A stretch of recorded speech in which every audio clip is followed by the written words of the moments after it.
Did we go live already? That's the We world just did, right yeah. now. That's the world right now. It's Jim Ross, Triple H, and Stone Cold teamed up.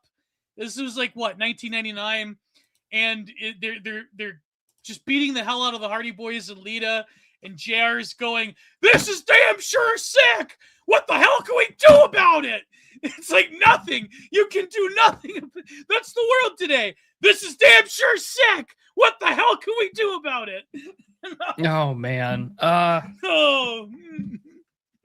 Well, you know, I was watching a really, and by watching, it was on, and then other things happened. But movies and shows. I was watching the strangest. I want to say this was in early '90s. Nicole Kidman movie. Which one? The one where she's news anchor. Oh, is that where she was? It the End of the World one where it's like no. It's the one where she arranges her husband to get offed. I never saw that Hold one. on, Nicole Kidman movie. The ghost one with her was pretty. It's with good. Joaquin Phoenix. It's To Die For. Yeah, it's from Gus Van Sant, and it's Matt Dillon, Nicole Kidman, and Joaquin Phoenix.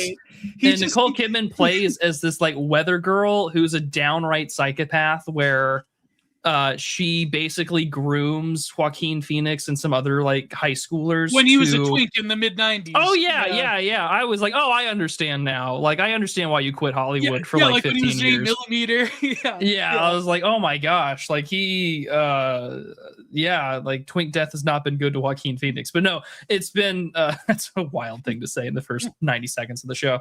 But like, I watched it. And it's like it's meant to be played as like a dark comedy, but Nicole Kidman groomed like 3 high school seniors with like who are all losers with promises of sex, actual sex, TV show, and money for them to kill her husband so she can turn it into a documentary about the murder of her husband and to grow and to be this larger media personality. And it sounds like it's a whole commentary on like blood and guts on television and like the documentary like obsession with serial killers and things like that. And it was a wild show because Nicole Kidman plays it completely straight, where she's just like, well, these are my tapes and it's so important that I send them out because, you know, PBS is really interested. And I know that they're not big, but it's more about prestige at this point. And it's just, she's also doing like a ridiculous kind of Paris Hilton impression the entire time. Like she's got a little like dog and she's wearing pink all the time. And you're just like, now this is what I call absolute cinema. It was a delightful time. And then the film ends with her dying and she's just all like, and so it turns out the ugly fat girl from high school is the one making the documentary about her. And she's like, and that's the funny thing. I'm the one who's famous now. And it's just like, all right, this is what I'm here for. Let's go. So how have you been, man? How have you been? I've been all right. You should do a weekly movie review show called Tubi Dumpster Diving. Oh man, that's way better than the title I had. I was gonna be the Tuning on Tubi, a review show by Gio Panichetti. I was gonna be Tales from Tubi, but or like the depths of Tubi, but like what was yours? The Tubi Dumpster Fire or yeah, Tubi Dumpster Diving. Oh, that's way better because I was gonna release it tomorrow. I had it's funny, man. That's like some powerful synchronicity. Because I was watching this series on Tubi. It was only 2 seasons. They were supposed to be making the 3rd, but then I don't know if you remember the like YouTube production company Rooster Teeth. Yes. Yeah. They did this series called. Gio, I'm a Halo fan. Of course, I know who Rooster Teeth is. Yeah. But they did this series called Day 5. Where it's a post-apocalyptic thing where like if you go to sleep you die, you enter REM sleep, and it was beautiful. It's an incredible series. I wish they made the 3rd season because then Rooster Teeth got bought out and it was too expensive to make, and you know. But I was like, this was called Day 5. It's called Day 5, and I'm like, you know what? I'm just gonna do it. I'm just gonna do a show, maybe a few like 1 or 2 episodes a month of just reviewing Tubi films I watch because Lord knows. Oh man, that's what I do. From Bernie Burns. Look at that. Yeah, it's great. It's amazing. So I reviewed this thing and I'm just editing it, and I have a bunch of other films. Like some of them I want to keep more obscure. Like I just don't want to do like big Hollywood films that just happen to be on Tubi. Like I actually want to like dive into the garbage. So so yeah, that's like some powerful synchronicity. I'm finally gonna do a Tubi review show because I actually like was YouTube searching like okay, Tubi review, and it seems like there's no like explicit like there's no explicit show that mentions Tubi besides like their own YouTube channel. And so I'm like, maybe I could like do it where, okay, I don't know what possessed me, right? Because I didn't grow up as a gamer. Yeah. But recently I've been binging these old AVGN videos. Isn't it just a beautiful time capsule of what made the early 2000s this like panacea of nostalgia for like white men? Yeah, but Angry Video Game Nerd, that and like, Channel really, 4 or G4. Yeah, G4 oh my gosh. TV, yeah.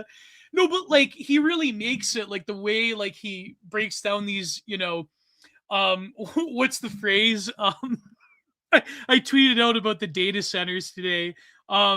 Shitty games that suck ass. Like it's, and so I'm like, how these like him and Nostalgia Critic, they both sort of like grinded. Yeah. Being like semi-mainstream. So maybe like if I grind hard enough on reviewing Tubi films, they'll actually just give me a show on Tubi. They just give you a job on Tubi, like you're like the Tubi award, for like best free 1990s horror flick. Yeah. Like you would be perfect for hosting the Razzies. Like you know what I'm talking about, this right? Piece of shit. Now in best category for 500 Rotten Tomato reviews, certified rotten goes to, and like you just drink your way through this like hour and a half show. It would be so good. I would actually watch an awards program explicitly for the host. Yeah. The film with most plot holes this year goes to. What are the actually? Hold on, while we're at it, what is it? It's 2026 now. Have they given out the Raspberry Awards yet? That's my real question. They have. They did. Oh, this is great. March 14th, 2026. The worst picture went to War of the Worlds with Ice Cube. That was a huge piece of shit. It so was. Did they just film him like in his in a room that they then green screened over? It was so bad. That's like that movie recommended to Cap and Mike, Drive Time Movie Night, Money Plane, where it's like literally just like 5 minutes of Kelsey Grammer like filmed in a room. I love Money Plane explicitly for Kelsey Grammer scene because like he's the animating cause of why this entire stupid film exists, and he's just like it's in the air. It's under no territorial jurisdiction. If anything, it's maritime. And you put in gambling together, and everything's transferred and wired over before you land. Money Plane, and it's just like how desperate were you for cash? That Tubi guy. That's the best name. Dissident Night. Yeah. That's the best name. You need to become that Tubi guy. That Tubi guy. Angry video or angry Tubi guy. Like I mean, it would might be take good. A few years, but I gotta grind. Yeah, it's gotta happen. It will happen. I want it to happen. I want you to be the reason why I have Tubi installed on my smart TV. Be like, oh, honey, look, Gio's on TV again. He's reviewing this piece of shit. That's going to be the title of his show. It'll be so good. Oh, my God. But no, it's funny because I'm finally vindicated on my Christopher Nolan hate. I've been arguing in a certain group chat all, the past hour before the show. I'm finally vindicated on Christopher Nolan. Finally vindicated.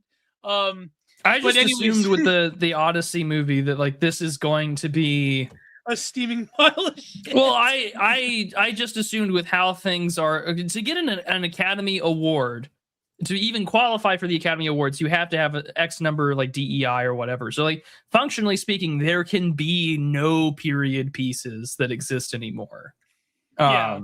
True. And he had said that the oral tradition of Homer is akin to rap.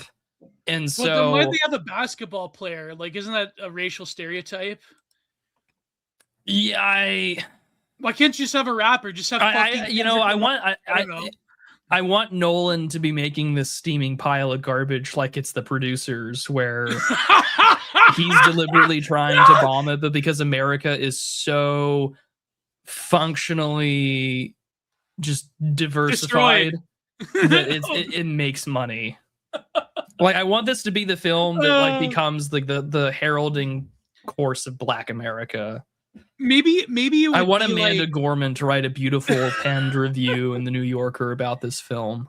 Maybe it's sort of like that was the Kino Corner thesis on the second Joker movie, that the guy that produced it was like, okay. Oh, he hated how popular it got, so he's like, I'm going to take your idol and I'm going to sodomize him in prison.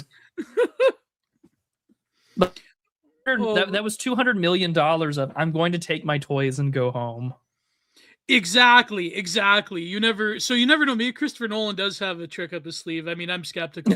Christopher Nolan blows $500 million to say how shit Hollywood is. That would be the ultimate pull, where it's just like, this is how it's done. At this point, the film epic of any of like great mythological and historical events, because the Trojan War did happen. I would love to see, on the style of like Ted Turner's like Gods and Generals. Speaking of Ted Turner, rest in peace. But like, give me a Gods and Generals or Gettysburg level. Like, give me a 4-hour epic film. Oh, but I need 3 4-hour epic films. I need the Odyssey. I need the Iliad, but I also need the Aeneid. Because we need to connect that K line of Greco-Roman culture into today. Give me that. Do we need like the modernized upscale version, like a Romeo X Juliet version? I don't want that. That was so. I haven't seen that in a long time. I don't think I've seen it since high school. Oh wait, you saw Eddington, right? I did see Eddington. What did you? And that is like the only COVID era film about COVID. There's one on Tubi I'm going to review. There's one on Tubi? I'm so excited. It's about an Indian man running a motel that goes crazy. What kind of Indian man? Like, he's just like an Indian. Reservation American or gas station American? Gas station American. Okay. A Patel hotel. That's why I'm asking. Yeah, there are 2 kinds of Indians in my country. That's right. Yeah. Well, it's illegal to Firewater or Patel cartel. I need to know. But it's okay. Imagine if Tyler Durden was running a Patel motel. That's all I'm gonna say for now. Tyler Durden is an Indian hotel owner, and it's the guy from Breaking Bad. I liked him in The Closer. There was an Indian guy in Breaking Bad. No, the Hispanic guy is his manager, quote unquote. Oh, okay. Tuco from Breaking Bad. Yeah. So he's like this angry ball busting manager that's, and this waif Indian guy. It's incredible. It's an incredible film. What's it called? Oh fuck, what's it called? Let me go to my, because now you actually make me want to watch it. It's wait, let me go to my recently watched list. No, but about Eddington though, I was gonna ask you, what did you make of the data center bits in Eddington? It seems that all people are talking about the data center stuff. It's so minor to the film. 6 feet. It's called 6 feet, this film. 6 feet? Okay. Yeah. Get it? Like, stay back 6 feet. 6 feet, 2022. Yeah. Starring, Raymond Cruz. And he's great, though. I remember him in The Closer. Jessica Parker or Parsons was in this? Yeah. Okay. And they had, what's that guy's name? Robert Palmer Watkins. What is he from? What have I seen him in? I don't know at this point. Who cares? But he supports Spencer Pratt for mayor, so this is good. I'm all for that. Go. I like that it's all these like late 30s millennials. They're like trying to still make a living, staying relevant. I would That's love your a Pratt's Once running Upon a game. Time or like Once Upon a Time in Hollywood movie, but it's set in present day, and it's a group of like Harvey Weinstein. early 2000s white actors that are now like that were like like Entourage stars, you know, like how Yeah, they or were all the guys in like American Pie. Yeah, well, no, because they're doing just fine, you know. Oh yeah. They all Yeah. made their money. Hell, even Stifler's mom is still in Capital One Visa commercials. Like They'll make a she's film still about... doing well for herself. What if they make a film about like Dan Schneider and Drake Bell? Well, didn't Drake Bell like he went to jail, didn't he? I think he went to jail recently. Or am I thinking of who cares at this point? But I want a bunch of like, instead of Spencer Pratt, you know, like I need a bunch of like late 30s Spencer Pratts who are all trying to like stay relevant in like the peak woke Hollywood era of trying to find a job. And like they're all doing these like minor guest stars on like really preachy medical TV shows where they're always the like bad guy, like the stereotypical white male bad thing. And then finally they all kind of like just come together and like, dude, I fucking had it. Like, I think we're gonna vote Trump. I just want the apotheosis to be like, you know, I think I'm just gonna embrace evil and just be who they say I am. I think that was a joke. It was by some comedian, like all the canceled movie stars that are like on a podcast. Yeah. All the older ones just became like the Kennedy Center like ambassadors because it's like Stallone, John Voight, Kelsey Grammer, Vince Vaughn. Is Vince Vaughn right wing? Vince Vaughn's like a Ron Paulite libertarian. Oh well, I mean he's Mel Gibson. I imagine things since October 7th pushed him in a certain political direction. I totally forget about Vince Vaughn. I just like Vince Vaughn. My two favorite Vince Vaughn performances are him in season 2 of True Detective. And the like squad or the platoon sergeant in Hacksaw Ridge. That was pretty and I knew good, that's when he was kind of chud coded. When I saw him in a Mel Gibson movie, I was like, this man doesn't care. This man knows. Friends. Yeah, I remember that one movie award where they had like this total like woke tard thing, and then they just panned into like him and Mel Gibson looking all shocked. That was pretty good. I remember that they turned them. Oh my gosh, that's really depressing. They green skinned them into grapers. I remember, like into graper. Imagine like it's like the a forced evolutionary virus from Fallout, and like you get dumped in and all in just like you I'm going to serve the master, and then all of a sudden like you just like get pulled out and you're either like a grotesque obese like left-wing like activist and like the Trickly Puff, and you get dumped in on one hand, and then like you just turn into this like weird green amphibious like groiperous creature, and it's just like you're all serving it. Now go forth into the internet wasteland, spread your disease, and it's like we serve the master. And it's just like the Enclave is just like a bunch of like retired American actors that are like, oh my god, what a sick world we live in. Sick world. Just everyone's like Sinbad from Jingle All the Way. Speaking of American Pie, Shannon Elizabeth divorced her husband so that she could do OnlyFans. Shannon Elizabeth is 52 years old. I'm good. I'm fine. That's a little depressing. Simon Borchert dodged a bullet. So no, but what did you make of that's one thing I couldn't make out apart from just like social commentary of the moment is like the data center part. It felt very forced in the commentary in Eddington, where it's just like, I know you want to talk about this movie wants to say a million things. And it says nothing. Yeah. And it says nothing because it can't stay to a thorough message. And this is the problem with Eddington is that it cannot, if you wanted to make a COVID commentary movie, Eddington could have been a great COVID commentary movie. It wasn't about COVID though. That's the thing. COVID. No, but it's set during COVID. That's the thing. Is it's set during COVID, and everyone watched the film thinking that they're getting a COVID commentary movie, and instead they get like, isn't the American culture war kind of just like a hot boiling mess with like Antifa super troopers and like a lawyer like in a sheriff wants to kill people? Like, isn't it just strange how wild things have gotten? And it's like, the film doesn't really say all that much, and it's frustrating because it's just like, I think that there could be a competently made American culture war film that does not boil down to Alex Garland Civil War bullshit. I don't think that we could. No, but that's made, but I think you could.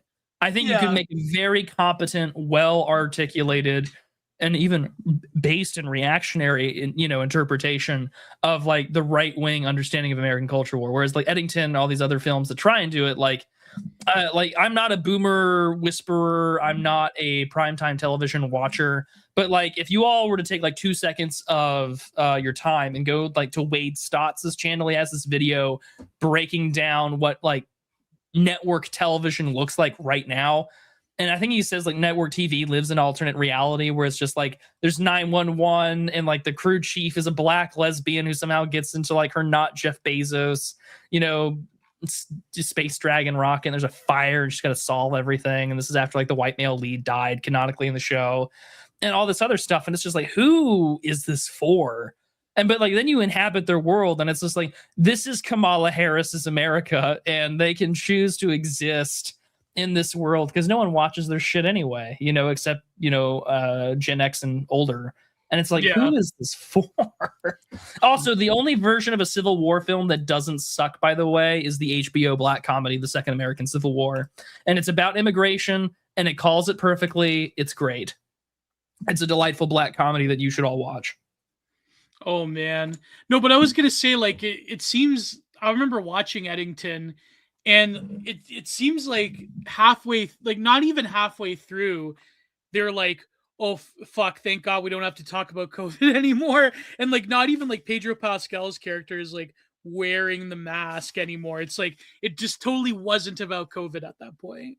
It was only about like BLM, Summer of Love, culture war type of deal. Yeah, it's a film about 2020 that gets to basically say there's no satisfying climax to that film.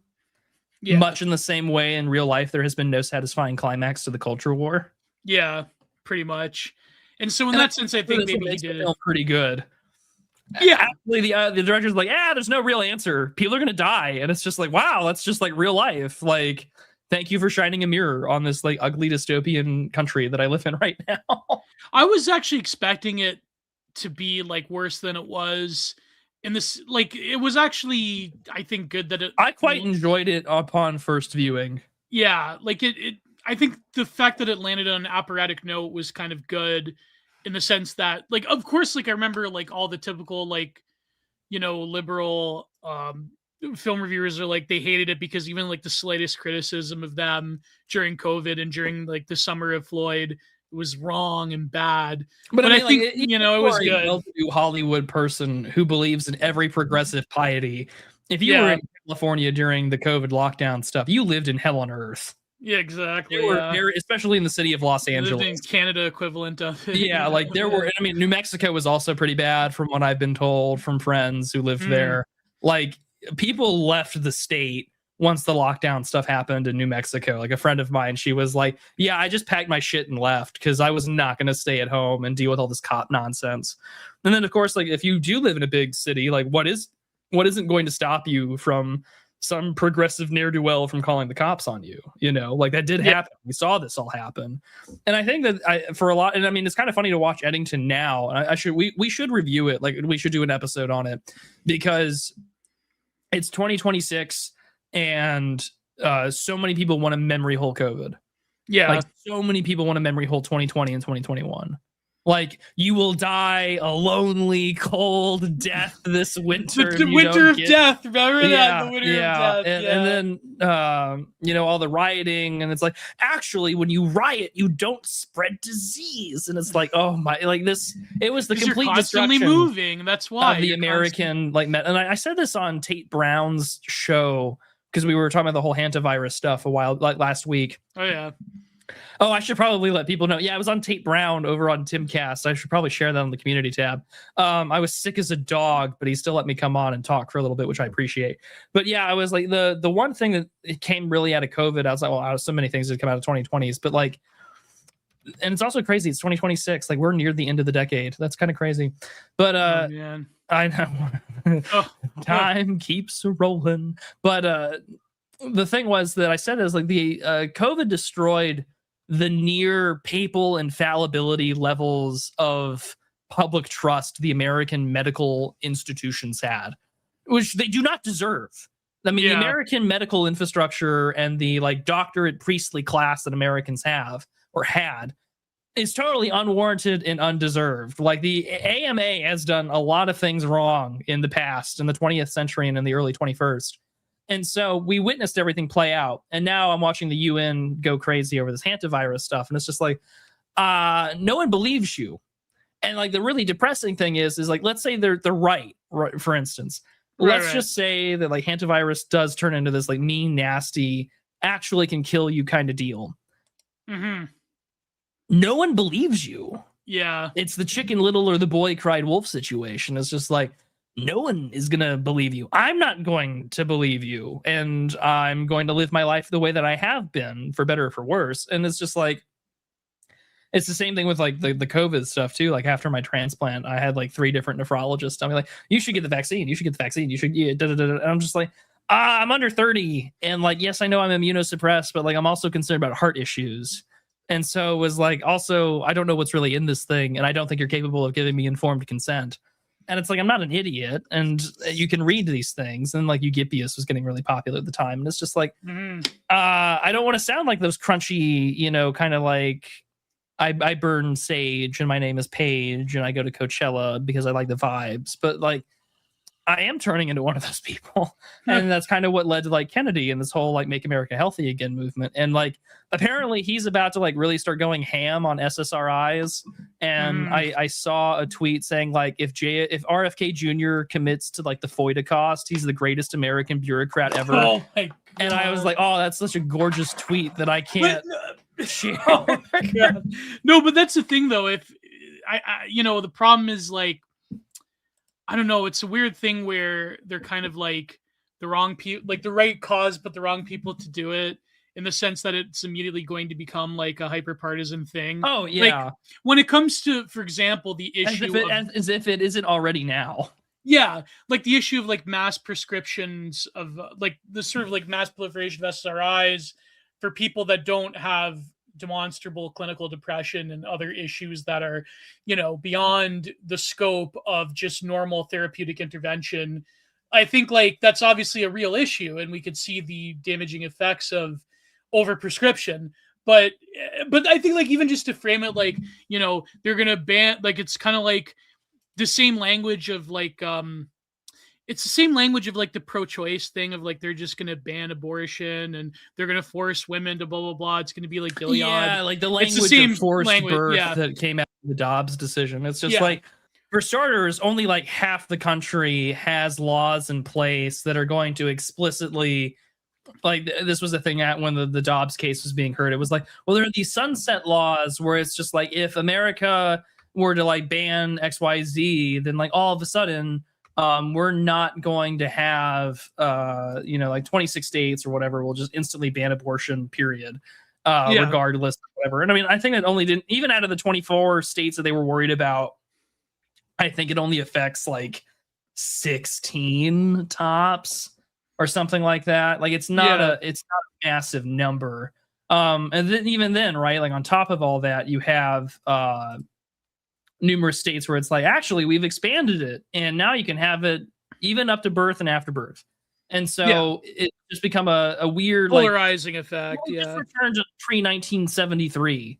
Like we've just returned to a pre-Roe world where half the country is going to not really care, and the other half of the country, is going to, you know, ensure a pro-life position. And that's really all that we've witnessed since then. But now that language, I think, is going to come back in a lot of ways if, you know, we continue to use public health as the method of scaring people and to coerce like a complete, you know, economic restructuring like we saw in the 2020s. Because what did we see? We saw the greatest transfer of wealth to the largest banks, the biggest corporations, the absolute destruction of middle America. And it's just like they want to do it again. You just know that there were some kulaks that managed to survive the first round of this shit that they would love to go for it again. And you can just see like the Tedros class of people doing that. It's just like, all right, what obscure HIV researcher from the 1980s are you going to find this time to be the new Fauci? You know, it's man.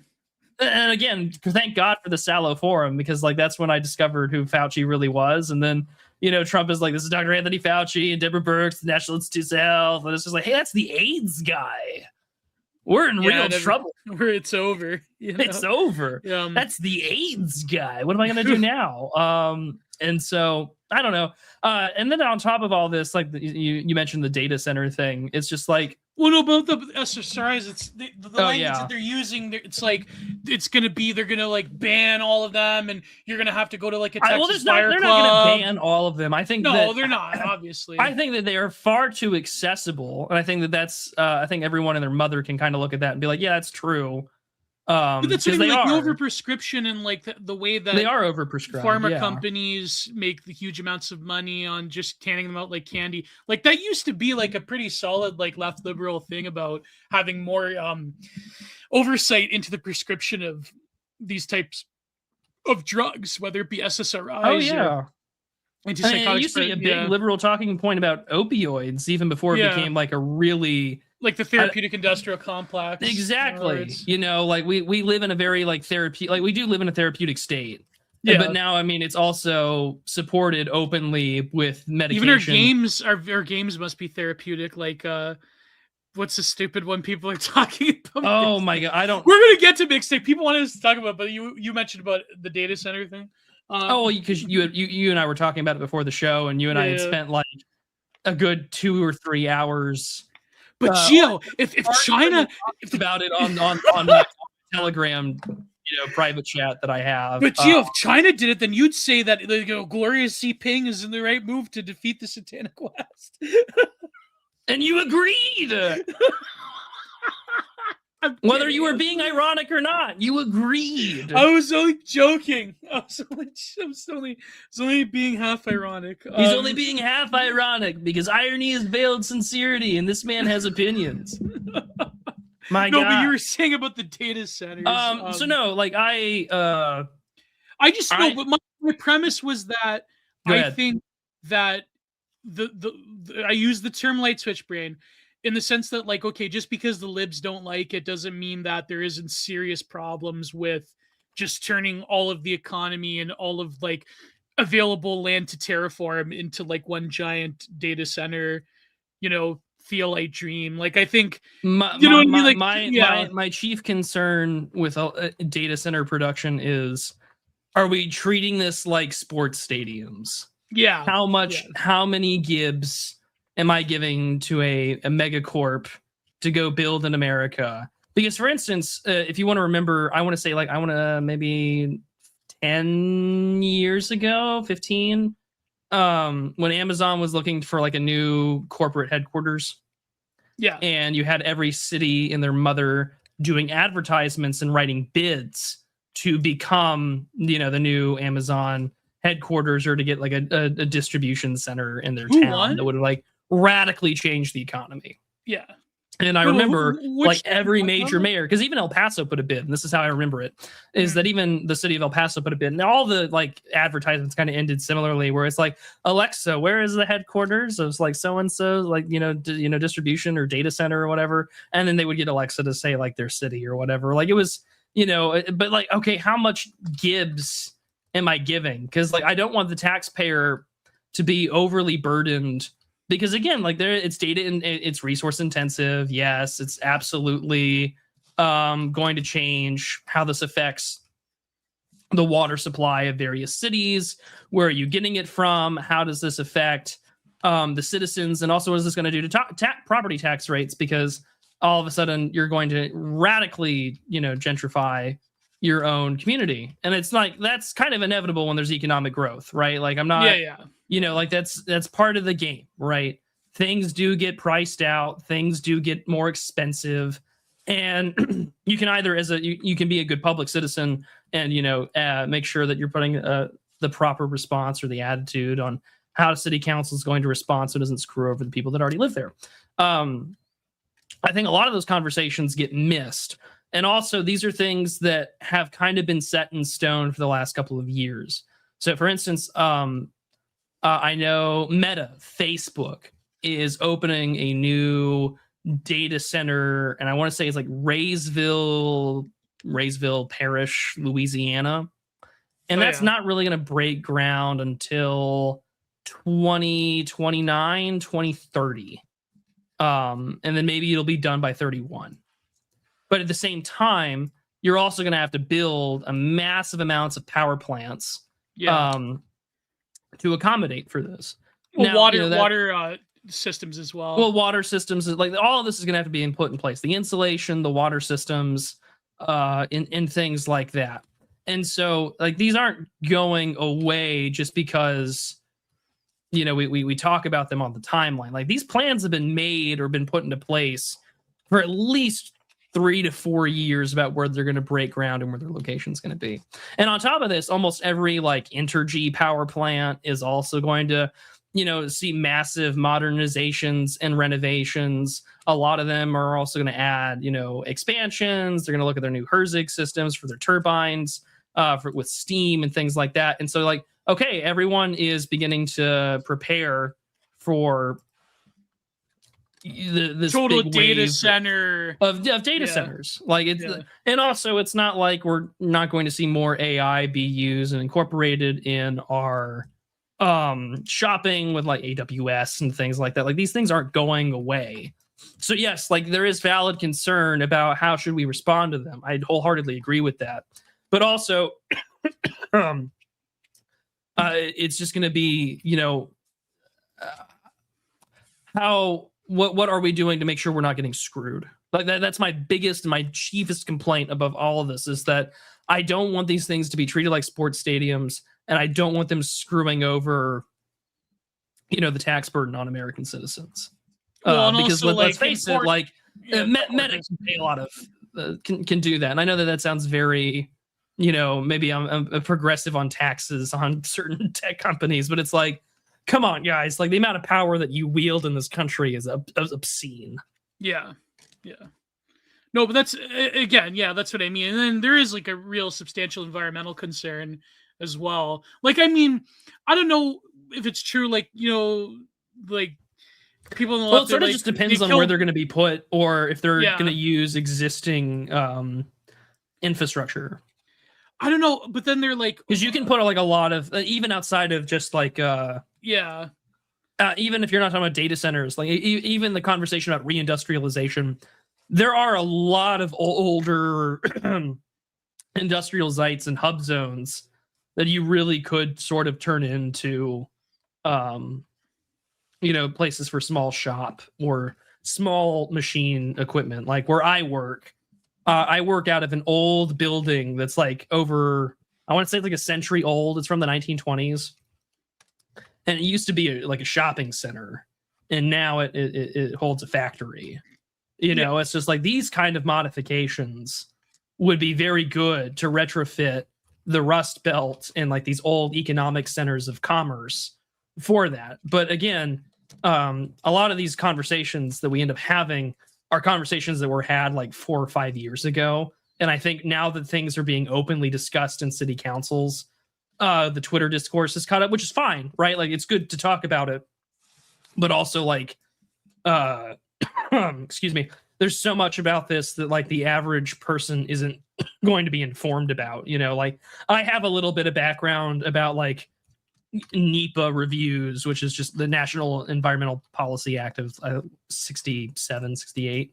And it's just like, okay, that's kind of important for federal dollars that are going to go into like construction projects that get used in things like CDBG grants and things like that. Like, you have to do that. Or the same thing with any sort of like Commerce Department grant and things like that. It's going to be the same thing with like the cities.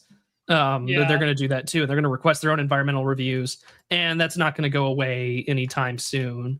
And so, you know, there's ways to game that. If you're an activist, you already know exactly what I'm talking about.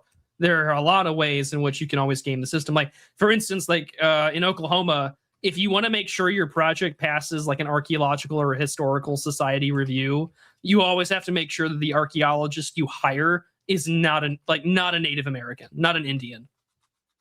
Yeah, because most of the time, as everyone knows, like if it's an Indian, they're most likely going to say, that there is something, archaeologically worthwhile here, and we shouldn't proceed, and we're going to hire like the Choctaw, nation to go investigate further. And it's like, okay, so my project's not going to get built, and you get to make a lot more money doing consultation and paid for by the taxpayer, which is stupid. Yeah, but like these are the things that will, I think, play a role going forward. Not saying that there's going to be like massive like right-wing pushback on the ground. I mean, there might be. I think it just entirely depends on where they get put. But also at the same time, we should be making stipulations and being like, okay, great, that's cool. But like, if you just come in here and fire the native workforce and put in a bunch of like H-1Bs, like your tax exempt status disappears or something like that. Like it all just depends on what contracts or what's been put out in the RFQs for how these things are going to be constructed, built, or what the operation agreement might be for the respective town.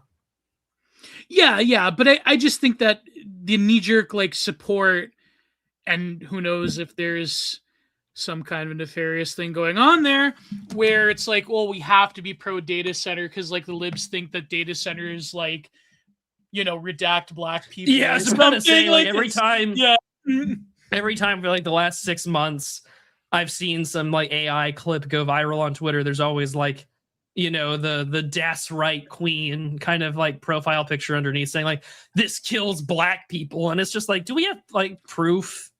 Like, do we have a computational method to tell me how many blacks are affected by, me generating something on like Nano Banana or Gemini? Like, I got questions. Yeah. No, but it seems like I don't believe you. No, but that's what I mean. It seems they can't rely on like just a purely ecological argument anymore because like I think like that was, which is really depressing because I think ecological arguments are some of the most valid because it's just like, I think one of the most convincing ecological one of the best arguments against immigration is an ecological one, and it's made by a libtard named Philip Cafaro. And he wrote a book in 2012 called How Many is Too Many? And he argues about like the ecological ramifications of immigration. And I'm like, this is a great argument. And I've used it before. And it's just like, no one believes this, right? Like you notice how climate change has like disappeared from the mainstream discourse on the left on all things. No one talks about it anymore. Yeah, me and Zuber Schopenhauer talked about this, like the whole, which is tragic because like there are like legitimate ecological problems that like we do need to address, and instead it gets lost for so much of our climate change discourse, which is really frustrating.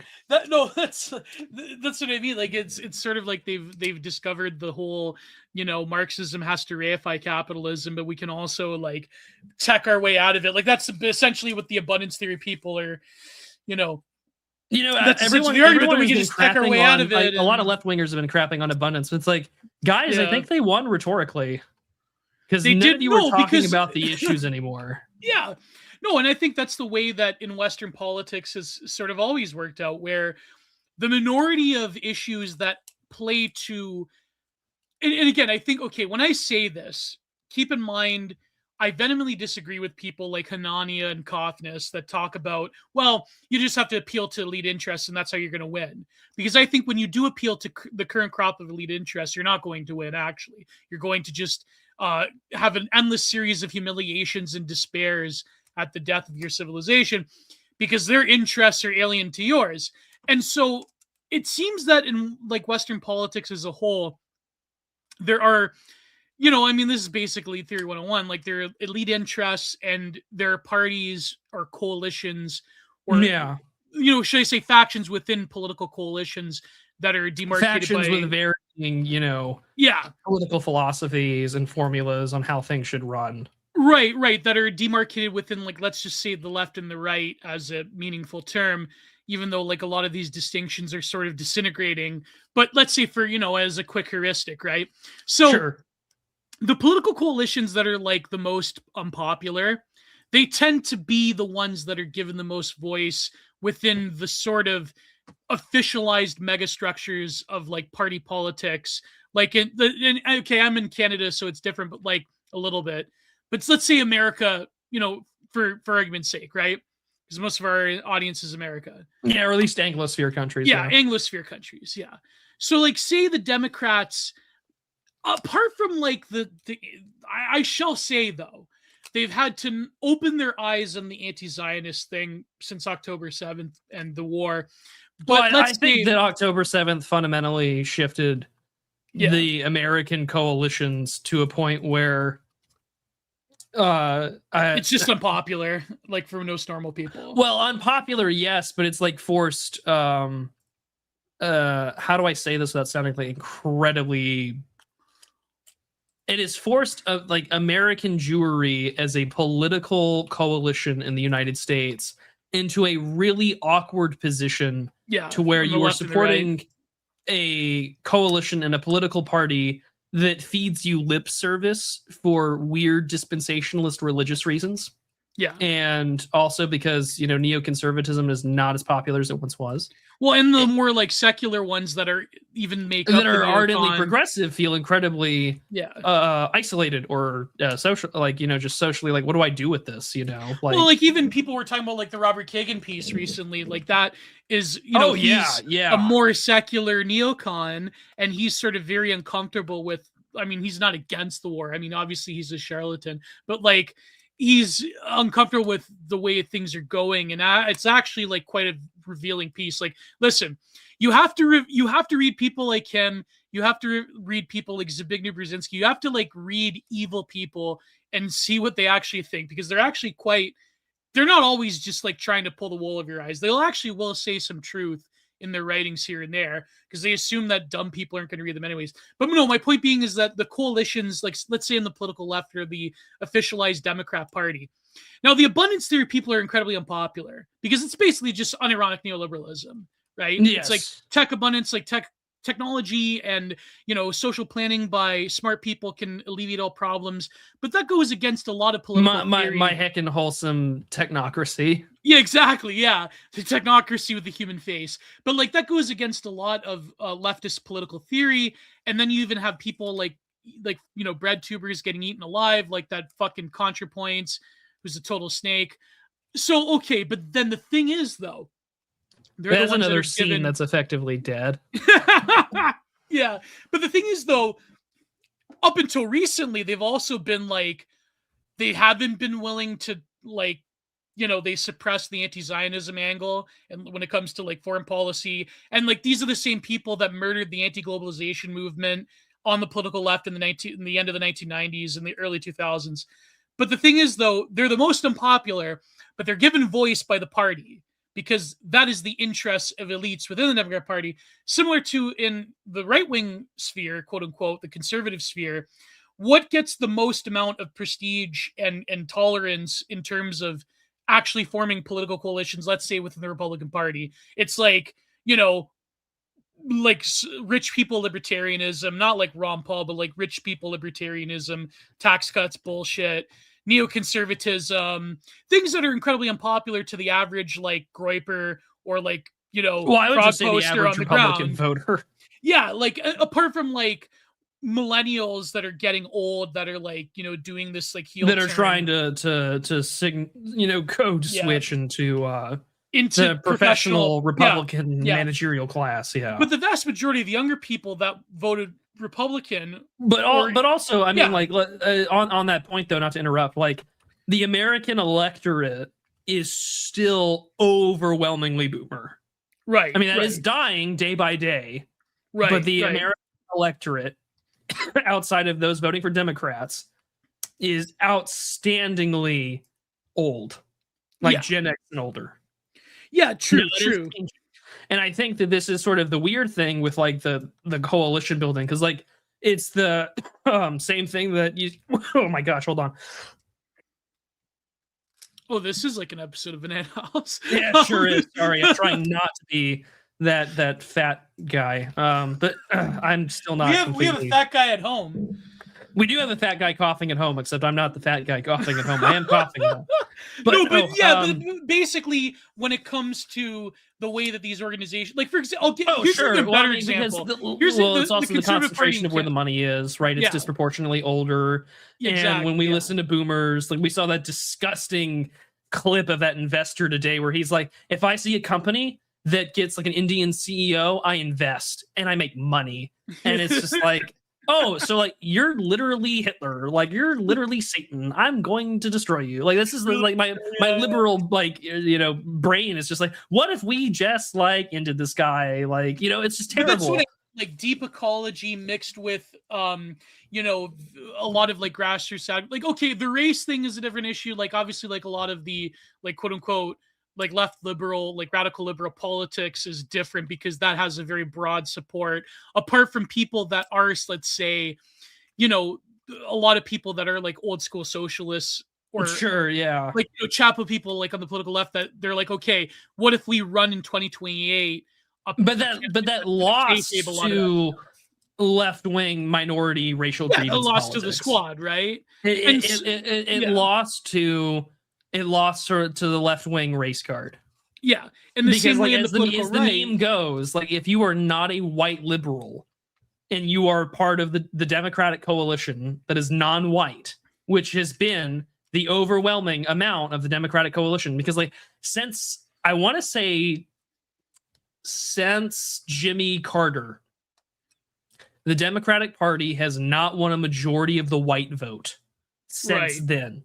Yeah, since the Southern strategy relied, and this is even the whole basic, baby's first explanation of the Great Replacement. Like it's that, and so.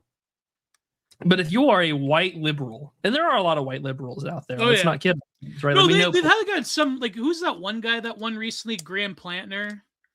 He won the Democratic primary. He is trying to unseat Lisa Murkowski from. Is it true though he was a chud though? Like he had a. I imagine he was a chud. Like they were having the whole conversation about him having the Totenkopf. I don't know anything about him. I'm not pro or anti. I saw that he was like making waves. I don't know. Well, because a lot of people consider him. You know how like he's like the Chapo candidate. In a lot of ways, yeah, he kind of is. He's an older millennial, former service member.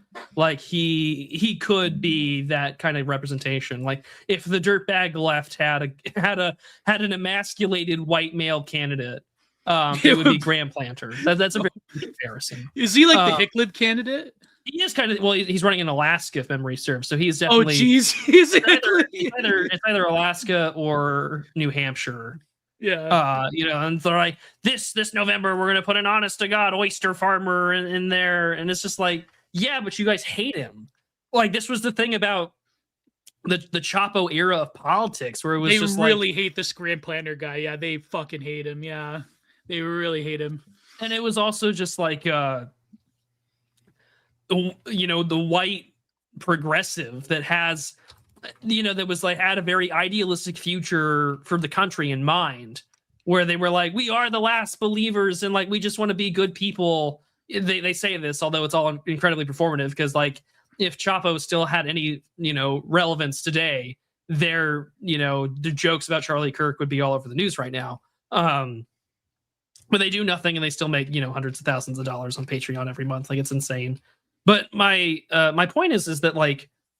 That kind of like we saw this too even in 2024 in the election with like white dudes for Harris, and it's just like I don't want to say that there's been like a speciation, but like if you are white and under 40 in America, you are either a raging chud or you are a communist. And there are I don't want to say and that there's chud communism as well. And there's chud communism. You're absolutely right. Yeah, there's Hazite communism. Because like everyone under 40 is online. Everyone under 40 has a take. And even if you're just like a grill American who's just like, oh yeah, I thought what Shane Gillis said at the roast of Kevin Hart was funny.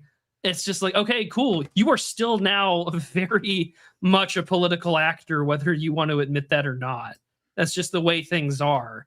Because, the American culture war has become the last piece of popular entertainment that this country can participate in, where it doesn't matter what you are. You can talk about it. You can play a role in it. You know what the Democrats need? They need like a Victor Boot type of candidate. They need like a Hazite third worldist who's like a total economic socialist. But you're seeing this on like the city, metropolitan level. Like, yeah. I mean, what the hell is Mamdani? I mean, besides being an absolute plant, but like, what is he taking? He is taking exactly what you said. This like racial politicking, cause third world, like we will destroy the system of imperialism. I will complete, the cycle of, instead of German idealism, it's just going to be like, libtard socialism. And like, we are going to rule the world. And that's sort of where things are going, I think, in a lot of ways, where it's just going to be like corporate stuffed shirt, Justice Democrat style candidates. It's going to be Ezra Klein style abundance theory. Yeah. Versus... And if you're young, you just have to vote with the demographics. It's like, you just vote with the race, versus like China, Russia show, like unironic third worldism. Like, no, but like, then you have like, because I feel like that makes you money, but that doesn't get you elected. No, see, the bad, like, libtard version of third worldism gets you elected, not the based masculine version of third worldism. That's the problem. That's why I say they need. Well, like, what is the based masculine version of third worldism, Gio?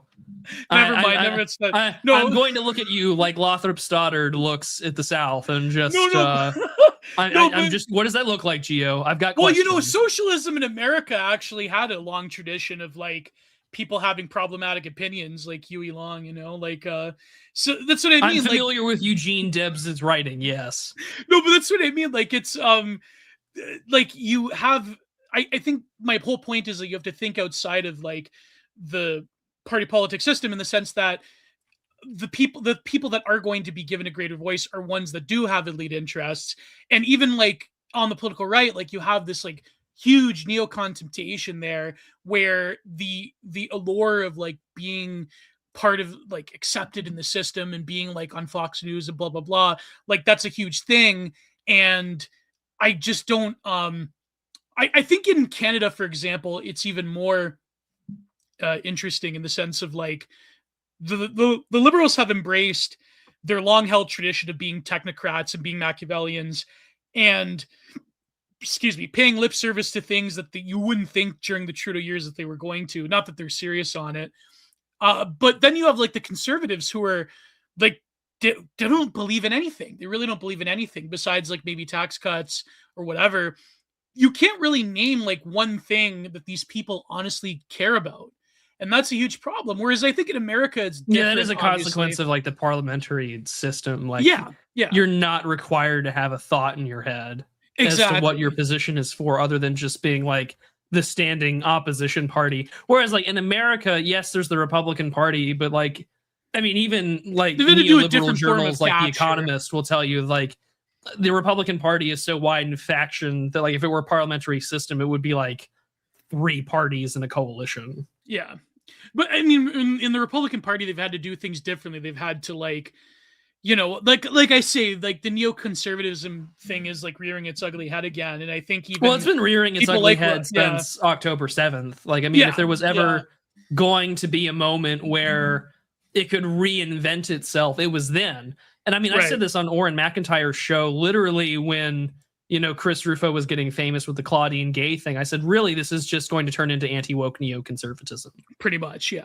And I feel very vindicated on that take, because if the last, what's it been now, 3-4 years of this, I feel like that's definitely the case. Like we've now, we've seen a much more directed interest being focused, of course, on Middle Eastern politics and social policy that really only affects, when you're trying to say this affects whites and you use a different group, then congratulations, they're going to take advantage of you too. Like Helen Andrews was on about this, like when we started talking about affirmative action, and we're like, well, this is bad for Asians, and it's like, okay, we raised attention, and now we're talking about Asian issues, and it's just like now the Asians are taking advantage, and whites are still not getting represented in elite colleges, and it's just like, congratulations, you played yourself. You did a different minority a favor that's now going to not give 2 fucks about you. But that's what I mean. I think I think that's why a lot of the like I use Haas as an example, but let's say like like largely white guys that go to college that still read Marx. Oh, sure. Like they like that's appealing to them. God's last leftist, yeah. But that's appealing because you're finding a way of challenging a very prescient power structure that affects your life. I mean, yeah, okay, third worldism's cringe, blah, blah, blah. But like, there is something to be said about what is a new political coalition that will be forming in the future.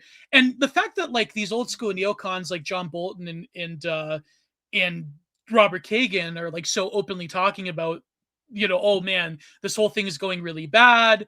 But they're talking about it from a very like elitist perspective of like, we have our own reasons why we're opposing this, not the actual thing of invading and toppling Iran, because that's what these people wanted to do for 40 years. Sure, yeah. It's like, okay, how do you go about it? These people are idiots, and they're like whipping people up into this religious mania. It was actually like quite a very interesting bifurcation of where elite opinion actually lies in the political Well, you saw that too in the response to Trumpism in a lot of ways, because after the first Trump administration, the number of people talking about the concept of deglobalization skyrocketed. Like, we're now going to discuss. Well, and COVID, they were talking about that during as well. COVID accelerated it, but I mean, like, even prior to COVID, I'm talking like 2017, 2018, 2019, like before COVID. The number of articles, I remember distinctly, reviewing some of them as well, when I finally got started, where it was just like, well, between the supply chain shortages vis-a-vis COVID, and then like Brexit and Trump and Orban, like the Americans, like the system of international trade and relations is going to so fundamentally change that, we are going to see a return to like power politics where it's going to be far more regionalized than anything else. But also, I want to say though, before we move on to the fucking mixtape bullshit. That's what it was called. Thank you. I was going to bother me. Yeah. No, but I would say too. It's 5 p.m. Time for another woman who looks like Mom Donnie's wife complaining about her youth again. Yes, honey.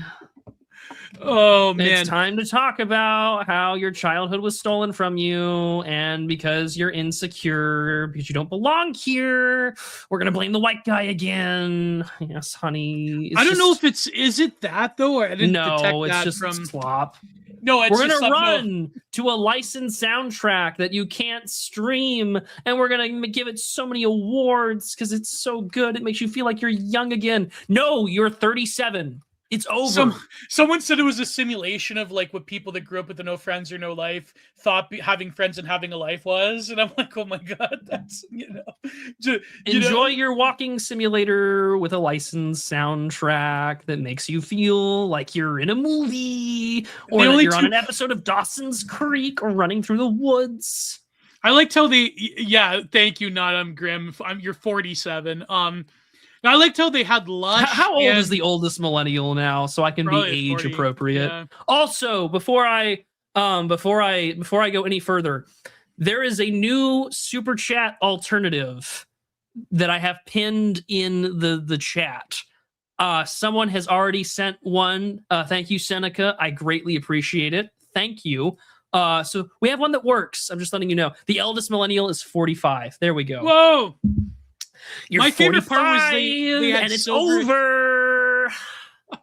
My favorite part is dedicated yourself to leftist causes, and you have no children, and you're running around in the woods trying to relive like you're 15 again, and it's summer vacation. Or you're buying the Soul Bra jeans, and you're not even wearing your chudricks. It's over. You're not tying a copper wire to your toe when you sleep at night, and like you're not staying grounded. There's no positive vibes in my video game. You're not buying beard oil. I actually have beard oil. I shouldn't fucking talk shit.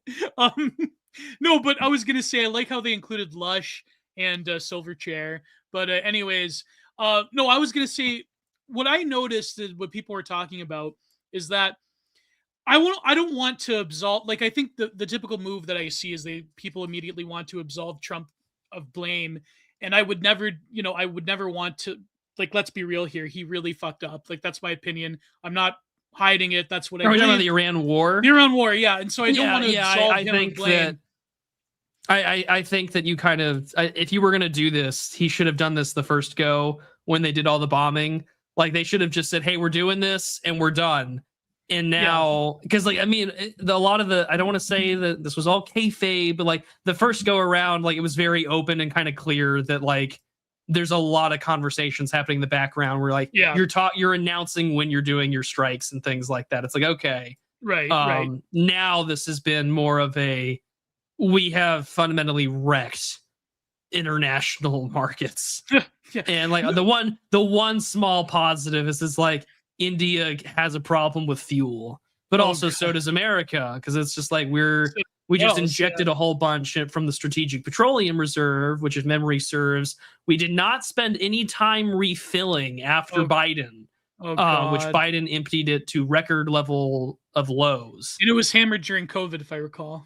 Well, it got hammered during COVID, but it got hammered during the Biden administration period because gas prices were so high. Yeah. No, but my point is that I don't want to absolve. I'm not absolving Trump of blame, but I do notice that, in a way, I think maybe it's like you get what you deserve type of deal. But like, I do notice that it's setting up, like these older neocons are setting up to where Trump is, like Trumpism, not just him, but also people around him like JD Vance and other ones. They're kind of like the perfect fall guy if things go really, really bad.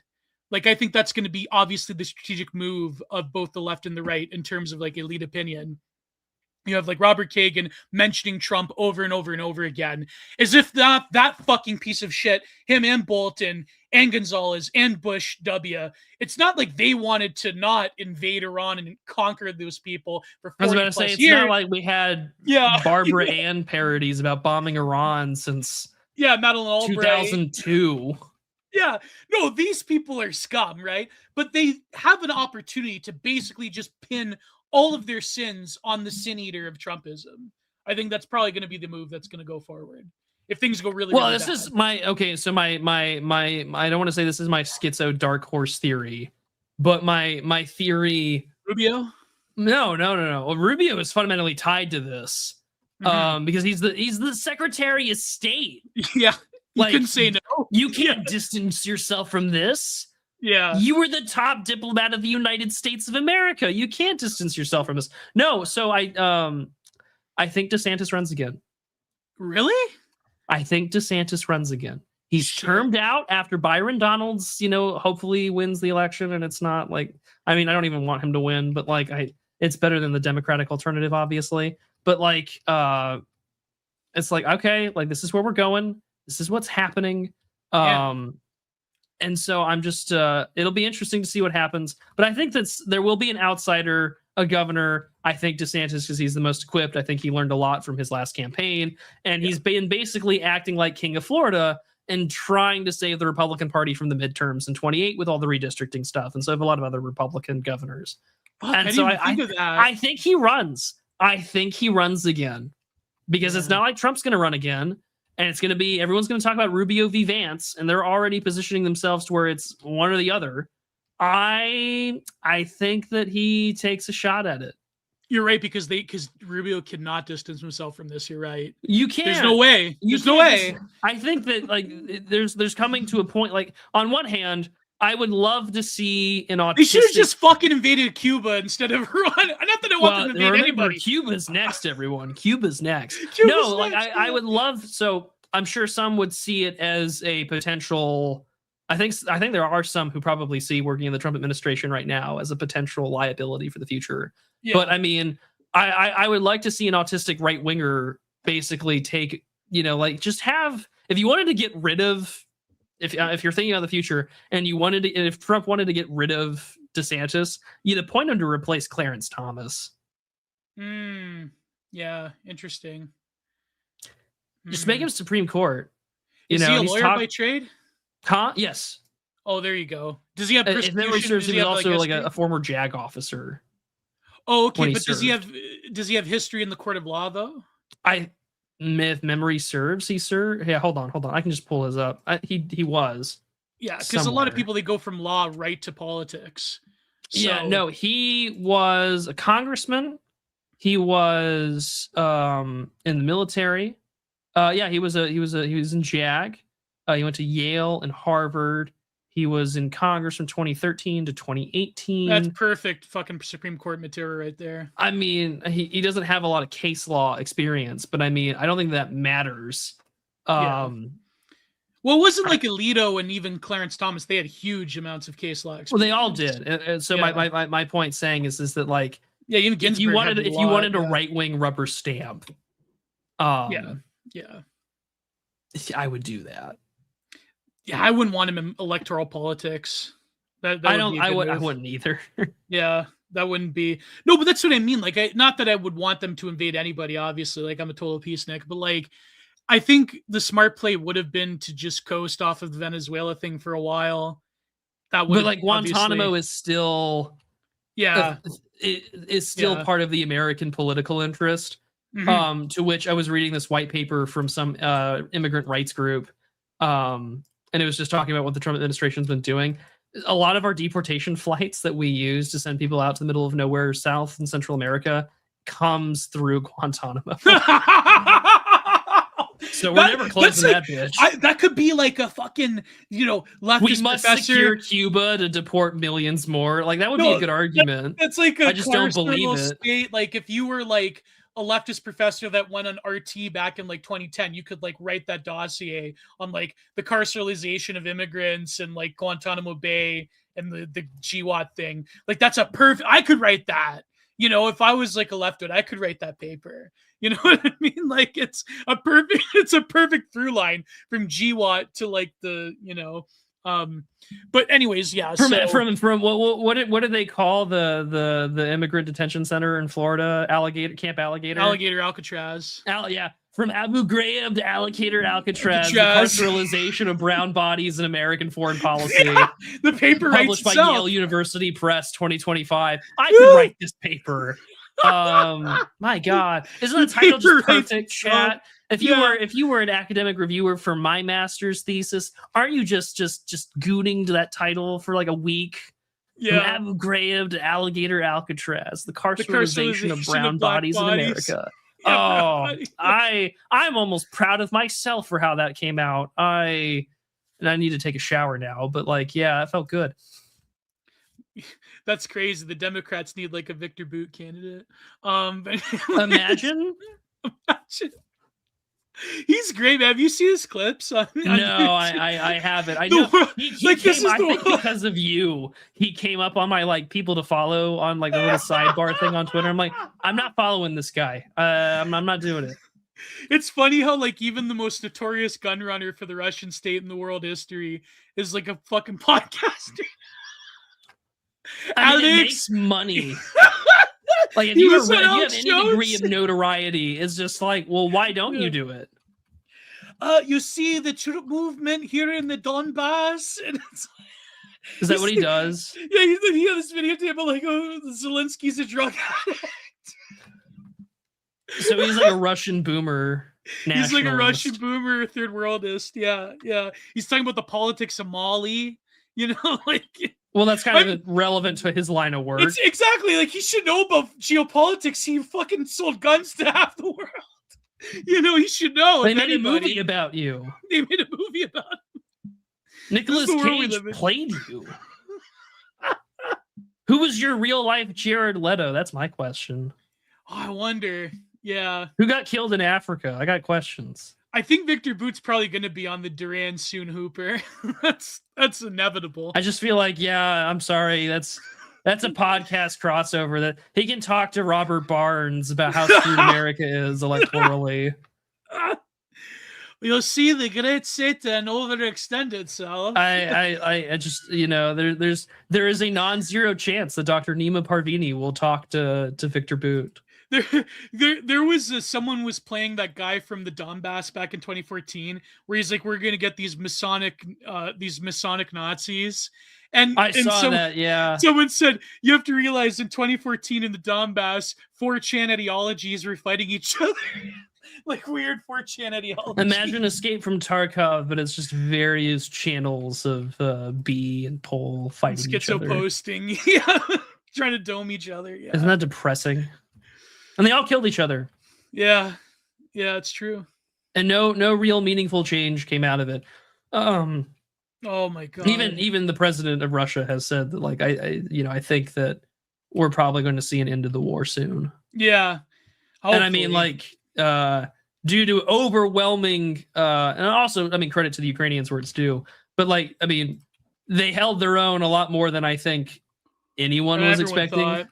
Yeah. And I mean, of course, the outpouring of American intelligence, logistics, and munitions certainly assisted in that. But it's just like, I don't think that this was the anticipated outcome. If you were to say, you know, what is it, May? Yeah, if you were to say May 2022 when this all started, I don't think anyone would have told you with any real degree that if this invasion happens, Ukraine will, you know, outperform itself. The West will be, of course, significantly involved, and parts of Russia will just turn into like Syrian levels of civil conflict with, you know, technology beyond our wildest dreams. And drones, yeah. I mean, I did make a Syria comparison when I made like I think it was in January of 2022. I did like a geopolitical forecast, and I was just like, if Russia invades, this turns into Syria, except the West and Russia will basically be fighting each other. And it'll be kind of this like cold civil war. Although it didn't stay cold, it got hot, obviously. But like it is depressing how much has been destroyed, and how much of that I don't know will ever really recover.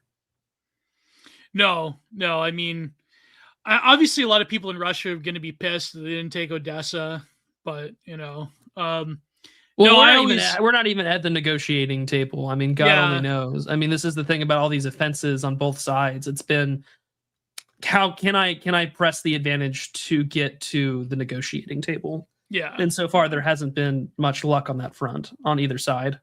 Well, maybe also like the thing with Iran is probably, I guess maybe the calculus in the Kremlin's that it's putting huge pressure to just go to a sort of quick settlement, but then your most important ally and drone manufacturer is currently fighting a war against the United States and Israel and the UAE. But the thing is, though, I think it's in the same level of messiness in the sense that they don't want a situation like Minsk where they could rearm in a few years. Oh, sure. No one wants that. Yeah. And I mean, I don't know what Putin meant. I mean, I think Iran would settle for that if the opportunity arose, but yeah. I think right now that both of the standards or the requirements of either peace agreement being put out is no one's reached a happy middle that they're willing to sacrifice from. Because also Trump is like, well, how do I save face?